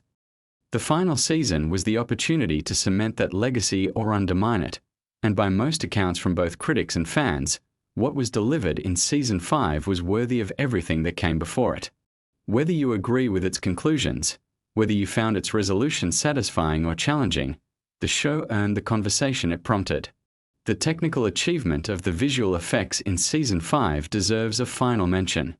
The artists and technical teams who created the visual language of this world worked across the entire production timeline, from pre-production design through principal photography and into the long post-production period. Some of the more elaborate sequences in the final season involved effects work that was in development for over a year before the episodes aired. The invisible craft required to make the impossible look ordinary is something that audiences experience as effortless when it works properly, which means the people responsible for it only get noticed when something goes wrong. In Season 5, very little went wrong. The Boys gave us something rare in popular entertainment. A story with genuine moral stakes, characters who were allowed to be genuinely complicated, and a willingness to follow its own logic even when that meant going to uncomfortable places. Season 5 was the conclusion of that promise, the delivery of everything the show had been building toward across years and hundreds of thousands of words of storytelling. And that is a good thought to carry you gently toward sleep tonight. All those years of work, all those people, all those decisions made in rooms you will never see, by people whose names scroll past in credits that go by too fast to read. All of it adding up to something that you watched in the dark, that made you feel things, that gave you something to think about. The world of The Boys is a dark one. But the fact that stories like this get made and watched and talked about says something quietly hopeful about the people who make them and the people who love them. There is something human in wanting to look at power clearly, to refuse to dress it up in a cape and call it good, to insist on asking harder questions even when easier answers are available. So as your thoughts slow down and the details of this fictional world begin to blur at the edges and blend with whatever images your sleeping mind is starting to assemble, just know that you spent this time in good company. With a story that tried to be honest about difficult things. With characters who were messy and human even when they could fly or punch through walls. With a show that knew it was ending and tried to end with integrity. Let the sounds around you fade. Let the weight of everything you carry today get a little lighter. The Boys Season 5 has come and gone, and it left a mark. And now, it is time to rest. Sleep well. What if I told you that one of the most violent, disturbing, and brutally honest shows on television right now started as something nobody in Hollywood wanted to touch. The Boys has become a cultural phenomenon, a show that makes people uncomfortable in the best possible way, and today we are going deep on facts, secrets, and behind-the-scenes details about this series that most fans have absolutely no idea about. Whether you have watched every single episode 3 times or you just discovered the show last week, I guarantee there is something in this video that is going to completely change the way you look at The Boys. Stick around because we are saving the most shocking revelation for the very end, and trust me, you do not want to miss it. Let us start at the very beginning, and I mean the actual beginning, long before any cameras were rolling or any casting decisions were made. The Boys is based on a comic book series written by Garth Ennis and illustrated by Derek Robertson. The comics were published by Wildstorm initially, starting back in 2006, and what is genuinely fascinating is that even the comic book publisher eventually got cold feet about how far the content was going. DC Comics, which owned Wildstorm at the time, actually cancelled the series after just 6 issues because the material was considered too extreme and too offensive even by comic book standards. Think about that for a second. A comic book series got dropped because it was too wild, and that same story eventually became one of Amazon Prime Video's most watched shows of all time. The series was then picked up by Dynamite Entertainment, which allowed Ennis to continue telling the story exactly the way he intended, with 0 restrictions. That creative freedom carried over in spirit when the show was eventually developed for television. Now here is where things get really interesting from a behind-the-scenes perspective. The television adaptation of The Boys was not always going to be on Amazon. The project bounced around Hollywood for years, and multiple networks and streaming platforms passed on it. The show was initially developed at Cinemax, which is where it actually got its first real traction. Seth Rogen and Evan Goldberg were brought on as executive producers, and they worked alongside showrunner Eric Kripke to shape what the series would eventually become. Eric Kripke, by the way, is the same creator behind Supernatural, which ran for an absolutely massive 15 seasons on the CW. When Cinemax passed on moving forward with the project, Amazon stepped in and picked it up, and the rest, as they say, is history. What is remarkable about this is that Amazon was not known at that point for edgy, violent, mature content in quite the same way. Taking on The Boys was genuinely a bold move for the platform. Eric Kripke has spoken in various interviews about his approach to adapting the source material, and one of the most interesting things he has discussed is how deliberately he and his writing team chose to diverge from the comics. The comics are extraordinarily graphic, and while the show is certainly not shy about violence or adult content, Kripke made a conscious choice to give the characters more emotional depth and more genuine humanity than they have in their printed counterparts. Billy Butcher in the comics, for example, is significantly darker and more morally compromised than the version we see Carl Urban bringing to life on screen. Television Butcher still has a code, still has some kind of internal moral compass even if it is bent and damaged. Comic Butcher operates in a much colder, more ruthless base. This was an intentional creative decision because Kripke understood that for a television audience investing potentially years of their lives into a story, they needed characters they could actually care about, even when those characters were doing terrible things. Speaking of Carl Urban, let us talk about the casting process for a moment because it is genuinely fascinating. Carl Urban is a New Zealand actor who had built an impressive career in major Hollywood franchises before The Boys. He was Dr. McCoy in the rebooted Star Trek films, he was Judge Dredd in the underrated 2012 film Dredd, and he had roles in the Lord of the Rings trilogy. But Billy Butcher represented something different for him. Urban has described Butcher as one of the most complex and demanding roles of his career, and when you watch his performance, you understand why. The character requires Urban to walk a razor-thin line between being genuinely threatening and genuinely sympathetic, sometimes within the same scene. The accent alone, a specific London working-class sound, required extensive preparation. What many fans do not realize is that Urban himself was deeply involved in shaping how Butcher would be presented, working closely with Kripke and the writers to find the character's humanity. Anthony Starr, the actor who plays Homelander, might be giving one of the greatest villain performances in the history of television, and that is not an exaggeration. Starr is from New Zealand as well, And before The Boys, he was perhaps best known for his work on the series Banshee, where he played a very different kind of morally complex character. The way Starr approaches Homelander is genuinely fascinating from an acting perspective. He has talked about playing Homelander as someone who is fundamentally broken, a person who was raised without love in a clinical, experimental environment and who never developed the emotional tools that normal human beings take for granted. Homelander's terrifying nature comes not from some innate evil but from a profound emotional emptiness. Starr plays him simultaneously as a petulant child and as the most dangerous being on the planet, and the combination creates something that is deeply unsettling to watch. The smile Homelander uses, that particular frozen, slightly too wide expression, was something Starr developed deliberately as a mask the character wears. Here is a fact that surprises a lot of people. The set design and visual effects team on The Boys operate on a scale that rivals major Hollywood films. The Seven's headquarters, the corporate aesthetic of Vought International, the various superhero costumes, all of these require enormous resources and creative effort. The costume department in particular has spoken about the challenge of designing superhero outfits that look genuinely impressive and cinematically striking while also serving the show's satirical purpose.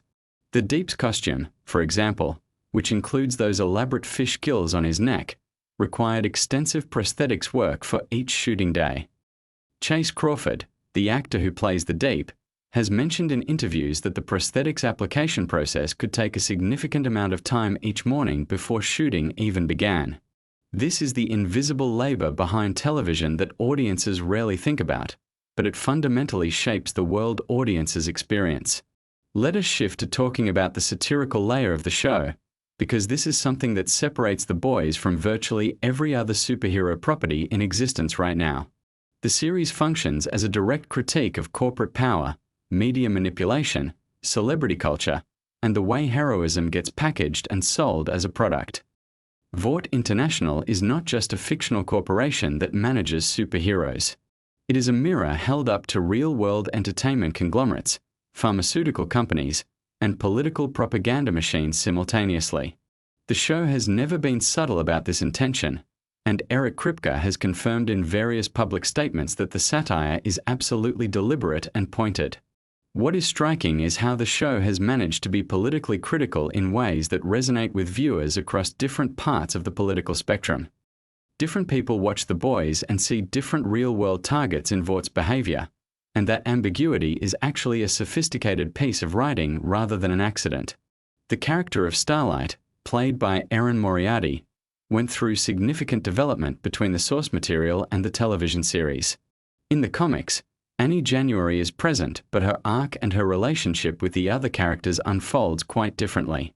The television version of Starlight is more fully realized, given more agency, and serves as the moral center of the story in a way that grounds the show's more extreme elements. Moriarty has spoken about the physical and emotional demands of playing a character who is essentially trapped between two worlds, someone who genuinely wants to be good in an environment that punishes and exploits genuine goodness.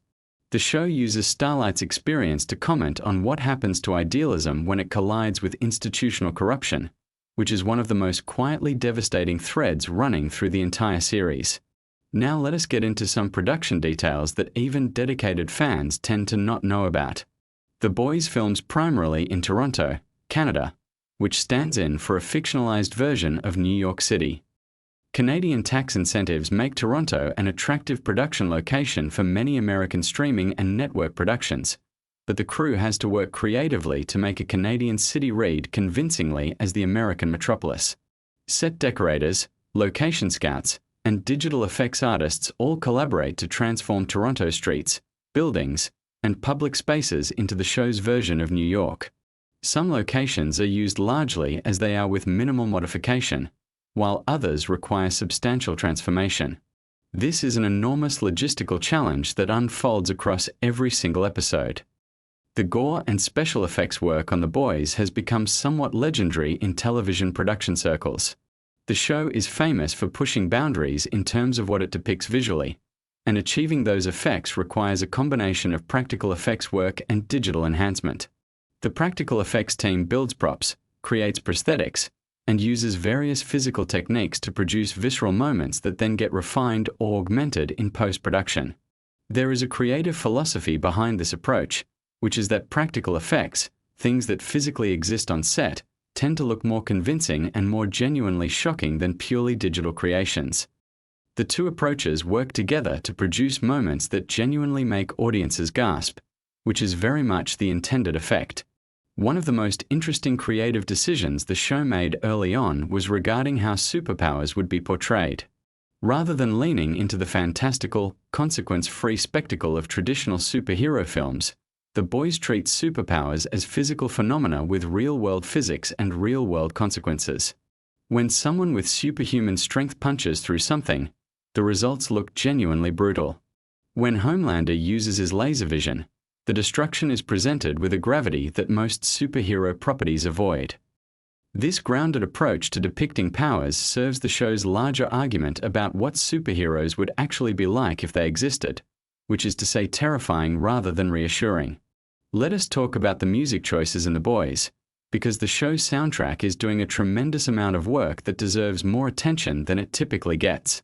The series has a habit of using popular, upbeat, cheerful songs in stark contrast to the violent or disturbing imagery on screen. This technique, sometimes called counterpoint scoring, has a long history in cinema, but The Boys uses it with particular effectiveness and wit. The jarring collision between a familiar song you might associate with positive memories and something genuinely horrifying creates a specific kind of discomfort that reinforces the show's satire. It suggests that violence and darkness can hide behind cheerful surfaces, which is precisely the point the show is making about Vought and about superhero mythology more broadly. Here is something that many people do not know about the show's development. When Amazon ordered The Boys to series, there were internal discussions about how extreme the content could actually be. The Boys operates at a level of graphic content that was unusual for a streaming platform even by the standards of prestige television. The fact that Amazon allowed the show to fully commit to its vision, rather than softening the edges to make it more broadly palatable, was a significant factor in why the show resonated so powerfully with audiences. There is a version of The Boys that could have been made in a more restrained way, and it almost certainly would not have become the cultural phenomenon that the actual show became. Sometimes the willingness to fully commit to a creative vision, however uncomfortable, is exactly what makes something work. Showrunner Eric Kripke has a very specific philosophy about what the show is ultimately trying to say, and he has articulated it in interviews in ways that are worth understanding. For Kripke, The Boys is fundamentally about the abuse of power and about the way institutions protect the powerful at the expense of the vulnerable. The superheroes of The Boys are not just metaphors for celebrities or for political figures, though they serve that purpose. They are representations of any system or institution that presents itself as serving the public good while actually prioritizing its own power and reputation.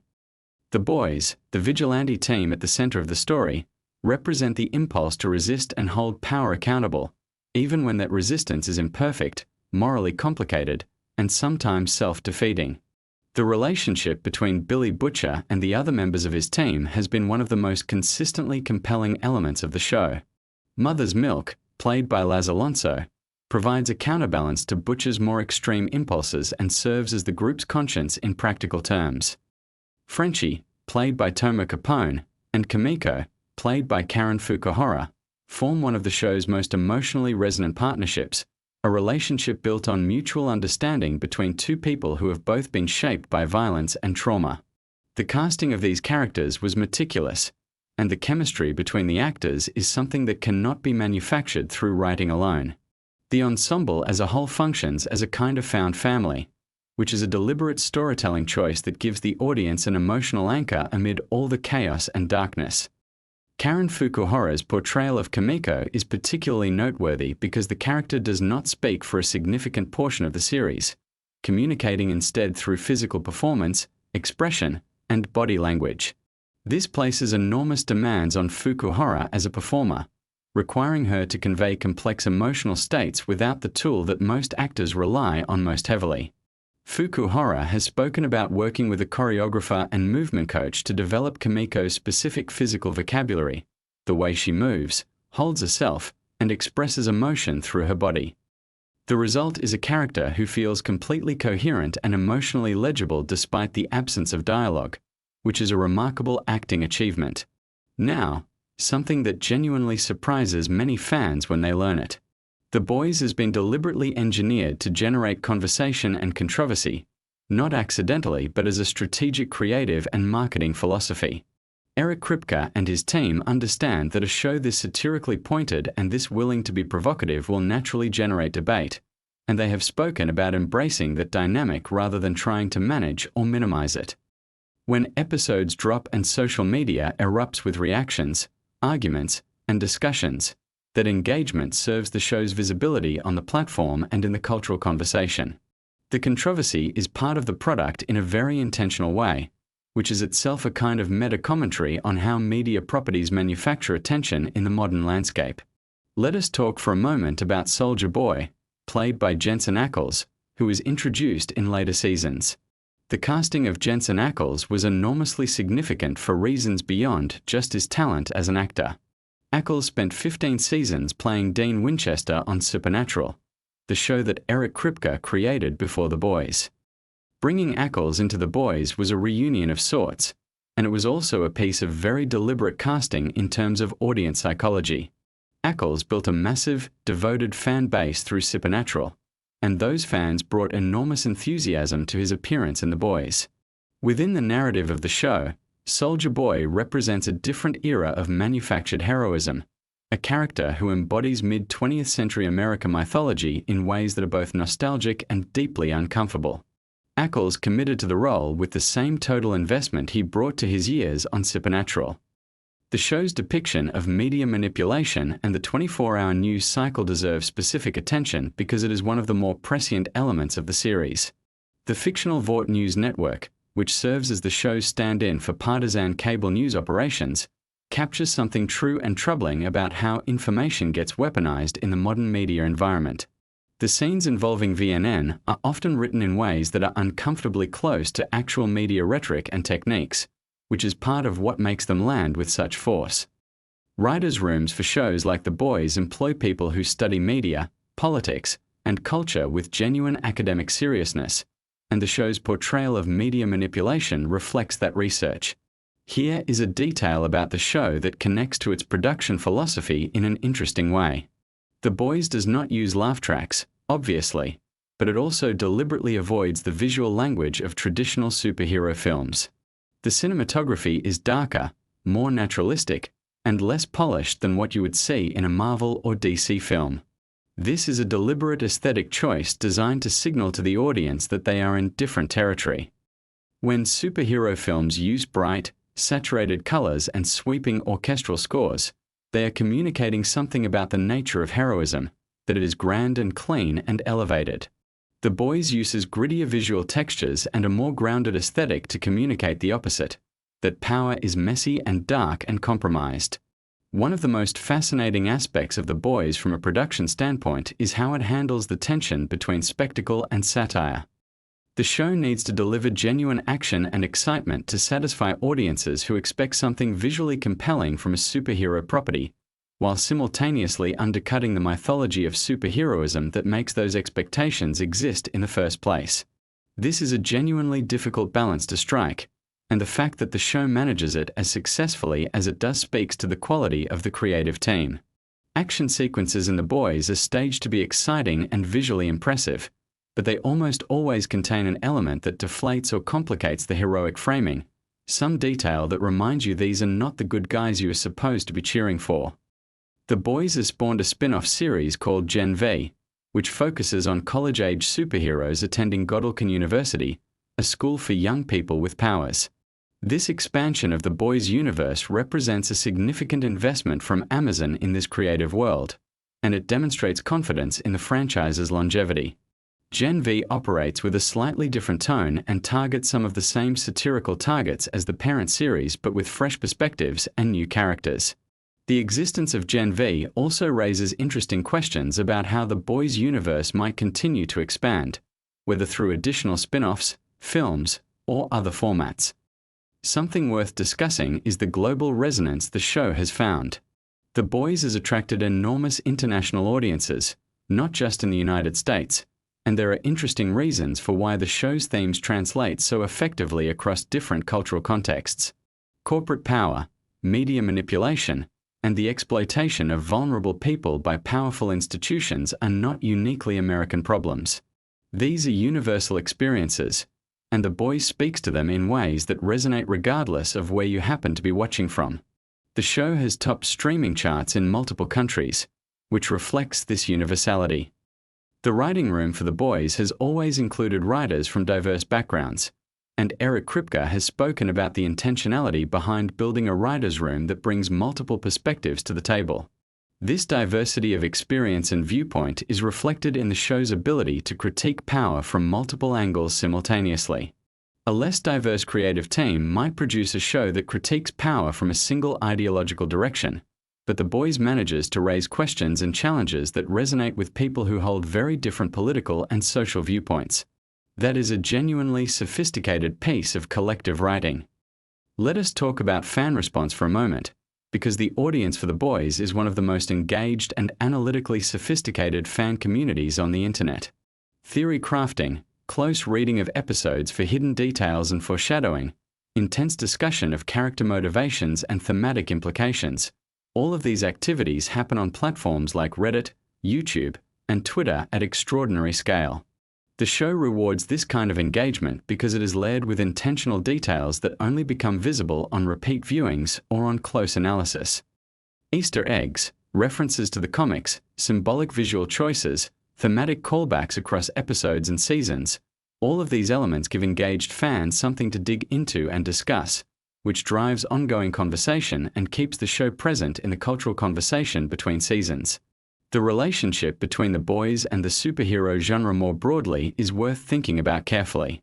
Marvel and DC, the dominant superhero brands, have spent decades building audiences that deeply love and are emotionally invested in superhero mythology. The Boys is both parasitic on that mythology and critical of it simultaneously. It can only work as a satire if the audience has enough familiarity with and affection for superhero conventions to feel the impact when those conventions are violated or inverted. In a world without the Marvel Cinematic Universe, The Boys would land differently and possibly less effectively. The show's power is inseparable from the cultural context it emerged from. Now for something that might actually change how you watch the show going forward. The visual design of Vought International as a corporation draws from a very specific real-world reference pool. The aesthetics of Vaught's branding, marketing materials, and corporate culture are modeled on actual major entertainment corporations, pharmaceutical companies, and consumer brands. Production designers have talked about researching corporate branding strategies, internal corporate culture materials, and marketing psychology to ensure that Vought feels authentically, recognizably corporate in ways that go beyond surface-level imitation. The sterile, cheerful, relentlessly positive aesthetic of Vought is based on real research into how major corporations present themselves publicly while concealing quite different internal realities. This attention to detail is part of why the satire lands so effectively. Homelander's relationship with dairy products and specifically with milk is one of the show's most discussed symbolic choices. It is not accidental. The imagery connects to ideas about nourishment, about what Homelander was denied in his childhood, about the way he seeks comfort and validation from external sources because he never received genuine love. The show uses these recurring visual motifs deliberately as a form of visual storytelling that operates parallel to the dialogue and explicit narrative. When you notice these patterns and understand their implications, the show becomes substantially richer as an experience. There is something worth saying about the show's ending, or at least where it has been going, in terms of what Eric Kripke has said publicly about his vision for the series. Kripke has indicated that he always had a specific conclusion in mind for The Boys, a sense of what the show is ultimately building toward. This is not the kind of series that is being indefinitely extended without a plan. There is a destination, and the decisions made in each season reflect awareness of where the story needs to arrive. Showrunners who have a clear vision of their ending tend to make better decisions throughout the run of a series because every choice is oriented towards something specific rather than simply prolonging what already exists. The cultural impact of The Boys extends beyond the show itself into broader conversations about the superhero genre, about corporate power, and about American mythology. Critics and academics have written about the show in ways that treat it as a genuinely significant cultural document, not just as entertainment. There are arguments to be made that The Boys is the most important superhero text of this current era precisely because it refuses to accept the terms of superhero mythology and insists instead on interrogating them. In a media landscape saturated with superhero content, a show that questions the very foundations of that genre and finds something troubling beneath the surface is doing genuinely valuable cultural work. One last thing that deserves attention before we wrap this up. The Boys has maintained creative consistency across multiple seasons in a way that is actually quite rare for a long-running television series. Many shows lose their edge, soften their critique, or drift away from their original vision as they become more successful and therefore have more to lose. The Boys has largely avoided this trap, continuing to push harder and go further as the series has progressed rather than retreating to safer ground. This is a reflection of the creative team's commitment to the show's original purpose and also of Amazon's continued willingness to support that vision. Not every streaming platform would allow a show this provocative to operate with this much creative freedom for this many seasons. So there you have it. The Boys is a show built on creative defiance, from a comic too extreme for its original publisher, to a television pitch that bounced around Hollywood for years before finding a home, to a series that has consistently refused to make itself more comfortable or more palatable to avoid controversy. The facts and details behind this show reveal a creative enterprise that is far more intentional, far more sophisticated, and far more carefully constructed than it might appear on the surface. Every choice, from the casting to the production design to the satirical targets to the use of music, serves a coherent vision about power, corruption, and the stories we tell about heroes. If you want to go even deeper on the world of The Boys, there is another video right here that covers the season breakdowns and what every major plot decision actually means for where the story is going. Drop a comment below telling me which fact in this video hit different for you. And subscribe if you are not already part of this community because we go deep on the shows and films that actually matter. See you in the next one. You think you know The Boys. You've watched every season. You've picked your favorite characters. Maybe you've even gone down the rabbit hole of fan theories online. But I promise you, there are things about this show that most people have absolutely no idea about. And by the time this video is done, you're going to look at The Boys in a completely different way. We are talking behind-the-scenes secrets, wild casting decisions that almost changed everything, the real-world inspirations that are darker than anything on screen, and details hidden so deep in the show that even obsessive fans have missed them. This is the stuff the creators didn't put in the press interviews. This is the stuff that makes this show one of the most deliberately crafted pieces of television ever made. So if you think you're already a fan, buckle up. Because we're about to go somewhere most Boys fans have never been. Let's start with something that will fundamentally change how you watch the very first episode. The Boys was not supposed to be on Amazon. The show was originally developed elsewhere, and it bounced around for years before landing at Amazon Prime Video. Now think about what that means. The show that became one of the most transgressive, boundary-pushing series in television history almost didn't get made the way we know it. Different network, different rules, different version of The Boys. The fact that it ended up on a streaming platform with fewer content restrictions is a massive part of why the show could go as far as it did. Every moment that made your jaw drop, every scene you thought they couldn't possibly include, all of that exists because of a development journey that nearly went in a completely different direction. Now here's something about the comic book source material that casual fans don't fully appreciate. The original comic by Garth Ennis is genuinely more extreme than the show. And that's saying something. The television adaptation actually pulled back significantly on certain storylines and character arcs from the comics. Showrunner Eric Kripke and his team made deliberate choices about what to keep, what to change, and what to leave out entirely. Some of the decisions were creative, some were practical, and some were about making sure the show could actually function as ongoing television rather than a contained story with a definitive brutal endpoint. The interesting thing is that many of the changes made the show better. Characters who were one-dimensional in the comics became layered. compelling people on screen. The show's version of Homelander, for instance, became something far more psychologically complex than what appeared on the page. Speaking of Homelander, let's talk about Anthony Starr, because what he does in that role is something that the casual viewer might take for granted. Starr is from New Zealand. He's playing an American character who is essentially a warped version of the American dream itself. And he does it with a precision and control that most actors simply don't have. But here's what you might not know. The physical and psychological preparation Starr put into that role went well beyond normal acting preparation. He studied the behavior of cult leaders. He researched narcissistic personality disorder extensively. He looked at charismatic figures throughout history who used charm as a weapon. The smile that Homelander uses, that unsettling smile that makes your skin crawl even when the character seems perfectly pleasant, that was a deliberate construction. Starr built that smile to represent the gap between what Homelander projects and what he actually is.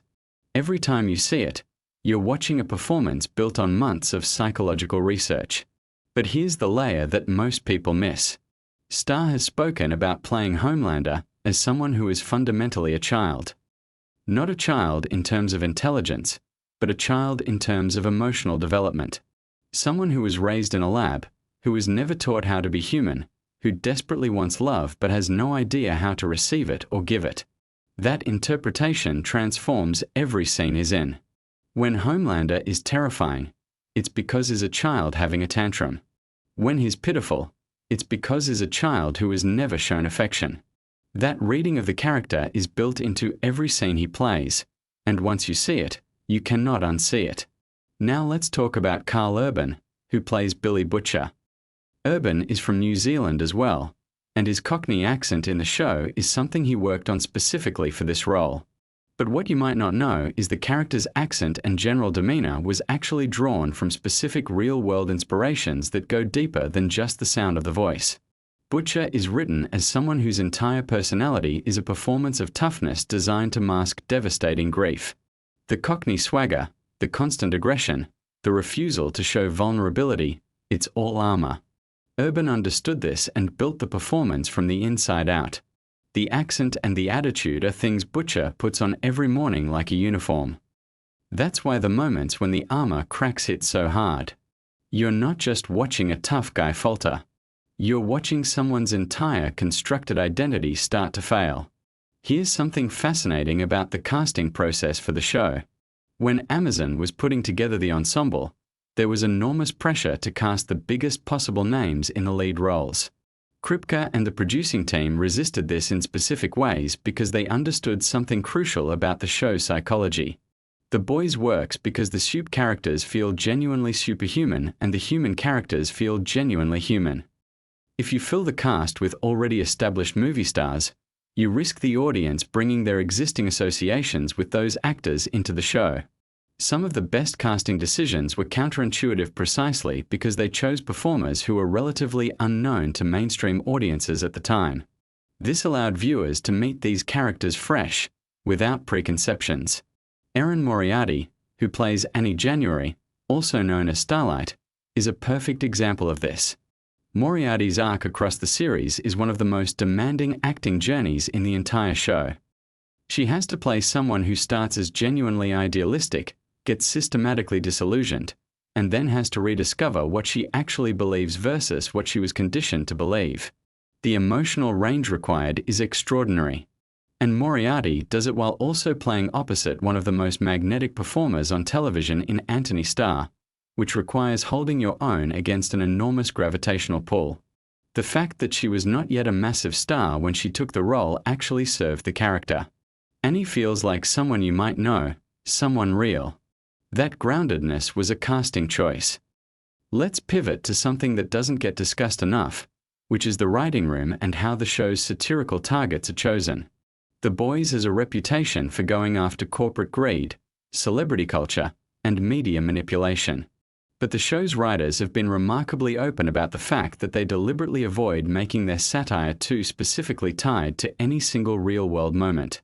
The reason is longevity.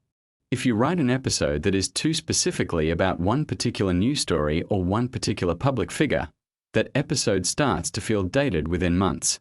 The writers aim for the underlying systemic issues rather than the surface manifestations. This is why the show still feels sharp and relevant across multiple seasons. It's not satirizing the specific, it's satirizing the structural. The specific examples change. The underlying rot they're pointing at does not.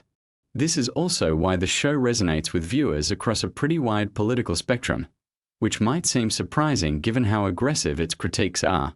Because the show isn't really attacking any particular political tribe. It's attacking the machinery of power itself, the way institutions corrupt individuals, the way celebrity becomes a tool of control, the way heroism gets manufactured and sold. These are concerns that land differently depending on your political starting point, but they land for almost everyone. Now here's something about the production design that changes how you see every frame. The world of The Boys is divided into a very specific visual language. The world of Vought and the Soups is saturated, bright, almost aggressively colorful. Everything is polished and warm and inviting. Meanwhile, the world of Billy Butcher and the Boys is desaturated, grittier, lit with cooler tones. This is not accidental. The production design team built an entire visual philosophy around the idea that the world of corporate superheroes is essentially a permanent advertisement, and the world of the people fighting them is closer to reality. When characters cross between these visual worlds, you feel it even if you don't consciously register it. Your eye is constantly being told something about where power lives and what it looks like versus where ordinary people exist. The Tower of Vought itself deserves a whole discussion. The architectural choices for that building were deeply deliberate. It's designed to evoke luxury, corporate power, and a kind of religious authority all at once. Think about the way the interior spaces are used for gatherings that function almost like worship services. The show is making a continuous argument about the relationship between corporate branding and religious devotion, and the set design embeds that argument into the physical space of the story before a single word of dialogue is spoken. Let's talk about one of the most technically demanding aspects of the show, which is the visual effects work. The Boys is not a massive tentpole film with a $500 million budget. It's a television show that has to deliver convincing superhero effects episode after episode. The way the VFX team handles this is genuinely innovative. Rather than trying to compete with Marvel or DC films on the level of spectacle, the effects work on The Boys is deliberately integrated into the tonal register of the show. The violence is visceral rather than balletic. The powers feel dangerous rather than elegant. The whale sequence, the plane sequence, certain moments in Season 3, these are not designed to be awesome in the traditional superhero sense. They're designed to be disturbing. The VFX team was given a specific brief that their work should feel wrong, not cool. That's an unusual creative direction to give a visual effects team, and the results speak for themselves. Here's something about the show's music that most people don't think about. The song choices in The Boys are not just needle drops. They are arguments. Every time the show puts a specific piece of music over a specific scene, it's making a deliberate point about the contrast between what a song means culturally and what's actually happening on screen. The use of cheerful, patriotic, or innocently nostalgic music over scenes of corporate manipulation or violence is a technique the show uses constantly. And it works because it exploits the gap between what we've been conditioned to feel when we hear certain sounds and what we are actually watching. It's essentially the same technique the show uses with superhero iconography. Take something that's supposed to make you feel safe and good. Use it to make you feel deeply uncomfortable. That's the show's whole thesis in musical form. Now let's go somewhere really interesting. The show has a complicated relationship with its own popularity.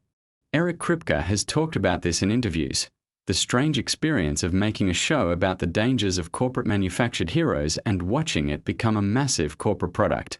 The Boys merchandise exists. The Boys theme park experience has been discussed. The Boys is itself a product of Amazon, one of the largest corporations on the planet. The show is aware of this tension. There are moments of self-awareness built into later seasons that seem to directly address the irony of what the show has become. Whether that self-awareness fully resolves the tension is a question fans and critics continue to debate, but the fact that the writers are thinking about it is itself significant. Let's talk about Toma Capone, who plays Frenchie, because his background brings something extraordinary to the show. Capone is Israeli, and he came to the role with a performance approach deeply influenced by his theatrical training. Frenchie is written as a character who uses humor and flamboyance as protective mechanisms, someone who makes himself entertaining so that people will keep him around. There's a sadness underneath all of Frenchie's color that Capone communicates through physical stillness in moments when the character thinks no one is watching.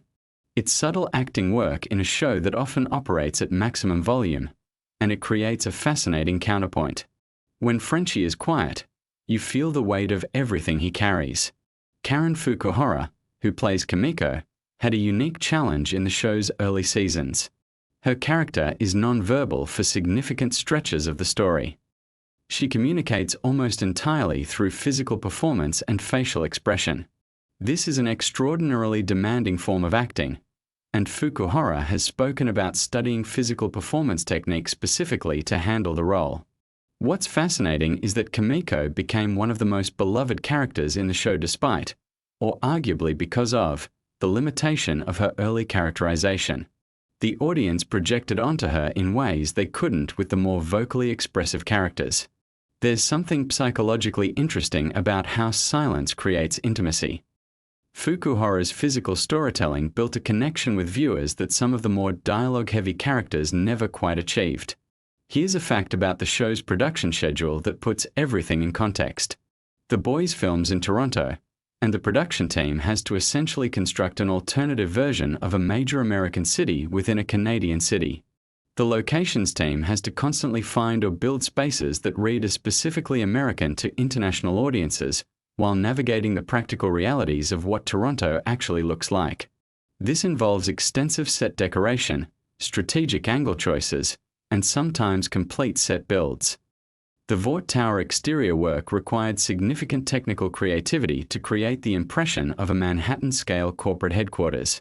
This kind of logistical challenge is invisible to the viewer but shapes every decision about how scenes are shot and staged. Now let's get into something that goes deeper than most fan discussions. The show's treatment of trauma is more sophisticated than it gets credit for. Nearly every major character in The Boys is operating from a place of unprocessed trauma. Butcher is grieving and cannot stop. Starlight is dealing with systemic abuse she was taught to minimize. Kimiko carries violence inflicted on her from childhood. Huey starts the show experiencing acute traumatic loss. The Deep has experienced various forms of coercion and is in profound denial about all of it. Maeve has essentially dissociated from her own life. Even Homelander, the primary antagonist, is written as someone whose evil is rooted in the violence done to him as a child by the very corporation that then deployed him as a weapon. The show doesn't use trauma as backstory decoration. It uses it as the engine of behavior. Every choice these characters make, including the destructive ones, makes sense when you trace it back to what was done to them. This is sophisticated psychological writing, and it means that even when characters do terrible things, the show maintains emotional coherence. You understand why even when you can't excuse it. Here's something about Claudia Dumont, who plays Victoria Newman, the character revealed to be a soup hiding in plain sight within the political establishment. Dumont is Australian. Her American politician performance is constructed with specific awareness of political body language and rhetoric. She and the writers built a character who represents something very specific. The idea that the most dangerous kind of power is the kind that presents itself as accountable and ordinary. Newman is terrifying not because she seems like a monster, but because she seems like a reasonable person. The audience's trust in her is deliberately cultivated so that the betrayal hits harder. Every scene where she seems sympathetic is a trap. Let's talk about Jim Beaver, who has a recurring role in the show. Beaver is best known to many audiences from his work with Eric Kripke on Supernatural. His presence in The Boys is part of a broader pattern of trust that Kripke brings to his productions. He works repeatedly with actors he's collaborated with before because he understands that part of what makes a show work is the comfort and shorthand that develops between creators and performers over time. The ensemble feel of The Boys isn't accidental. It was cultivated through deliberate choices about who was invited into the creative community around the show. Here's a technical detail about the violence in the show that most people don't think about. The gore in The Boys is specifically calibrated. The show's makeup and practical effects teams work in tandem with the VFX team to create violence that feels consequential rather than spectacular. There's a philosophy at work here. Superhero violence in mainstream media is typically presented as consequence-free. People get thrown through buildings and walk away. The Boys is fundamentally an argument against that convention. The violence in the show is designed to remind you that bodies are fragile and that power used without restraint destroys things that cannot be repaired. Every piece of practical gore is a political statement about the glamorization of violence in superhero media. Now here is something that will make you think differently about Season 1 specifically. The pilot episode of The Boys was written with the awareness that most of the audience would arrive with strong preconceptions about superhero stories. The creative team knew they needed to violate those preconceptions in the first episode with enough force to reset the audience's expectations entirely. The death that occurs in the pilot, which is one of the most shocking moments of the entire series, was specifically calibrated to happen before the audience had enough attachment to feel grief, but with enough force to feel the wrongness of it. The mechanics of that scene were discussed extensively in the writer's room. The question was, how do you make an audience understand that nothing in this world is safe without making them too emotionally distant to keep watching? The answer was precision. Hit hard enough to disrupt, but not so hard that you break the connection.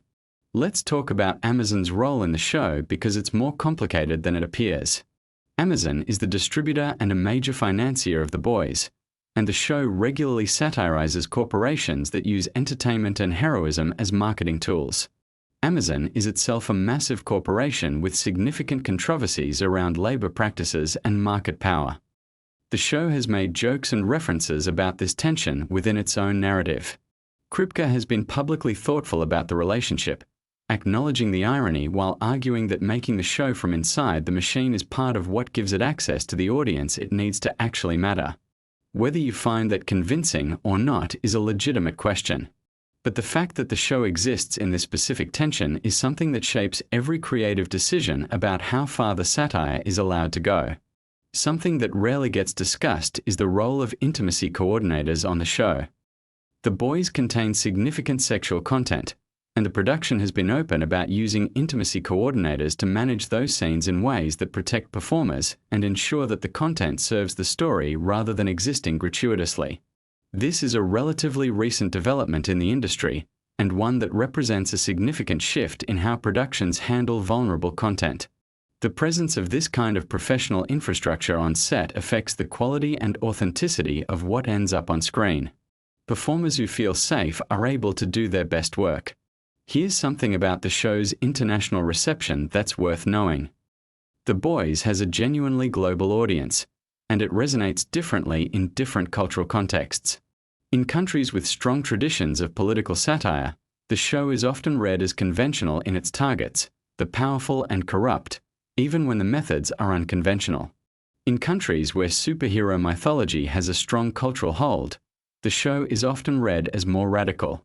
In some markets, the show's critique of American corporate power and American patriotism lands as specifically anti-American in ways the creators probably didn't entirely intend. The show means different things to different audiences, and that semantic flexibility is actually part of its strength. It's a target-rich environment for interpretation. Let's get into something about the show's future and what the production team has indicated about how they plan to end things. Kripke has been clear that The Boys has a specific ending in mind. This is rarer than you'd think in television, where shows often continue beyond their natural endpoint because the economics of a successful series push toward extension. The willingness to plan and commit to an ending reflects a creative confidence that not every showrunner has, and it suggests that the final season, whenever it arrives, will be built to satisfy rather than to leave doors open for more product. Given that the show's entire philosophy is about the damage done when powerful things refuse to end, there would be a certain poetic justice in the show itself being willing to stop. Now let's talk about Gen V, the spin-off series, because it reveals something interesting about how the Boys universe is being expanded. Gen V is set at Godalming University, a college for young soups, and it operates with a slightly different tonal register than the parent show. It's younger, more focused on identity and institutional corruption at the formative level, the damage done to people before they fully become who they're going to be. The existence of Gen V as a spin-off raises interesting questions about world building. Every expansion of a universe that works through specificity runs the risk of diluting what made the original specific. The creative challenge for Gen V was to find its own reasons for existing rather than simply being more boys. Whether it succeeded is something fans continue to debate, but the attempt itself shows an awareness of the risks of expansion. Something interesting about the casting of younger characters across both shows is the deliberate casting of performers who carry a specific kind of contemporary energy. There's an awareness in the casting choices that The Boys is a show that has to feel current, not nostalgic. The soups are a metaphor for things that are happening right now, and the people embodying those metaphors need to feel like people who exist in the present moment. Here's a detail about Homelander's costume that rewards close attention. The suit is red, white, and blue in the obvious way, but the specific design choices embed additional layers of meaning. The eagle iconography on the suit is positioned and styled in ways that evoke military insignia as much as superhero iconography. The suit is supposed to read as flag, uniform, and costume simultaneously. It's designed to trigger multiple simultaneous associations: patriotism, military authority, and performative spectacle.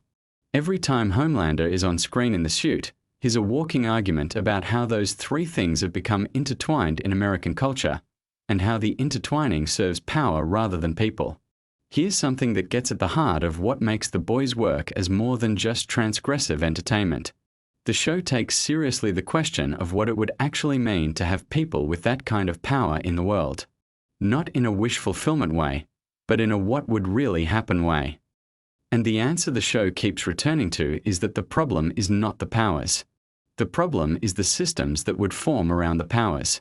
Vought is not villainous because it employed super-powered people. It's villainous because it did to super-powered people exactly what powerful institutions do to anyone they can control. It manufactured them, monetized them, and deployed them as tools of profit. The soups are not the problem. They are the product.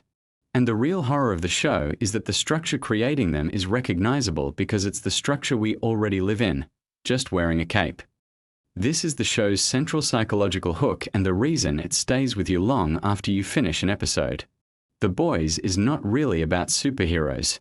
It's about power and what power does to people and to the systems that accumulate it. The soups are a thought experiment. What if the people who run things could do whatever they wanted with absolute impunity? The show's answer is not a fantasy answer. It's a realistic answer.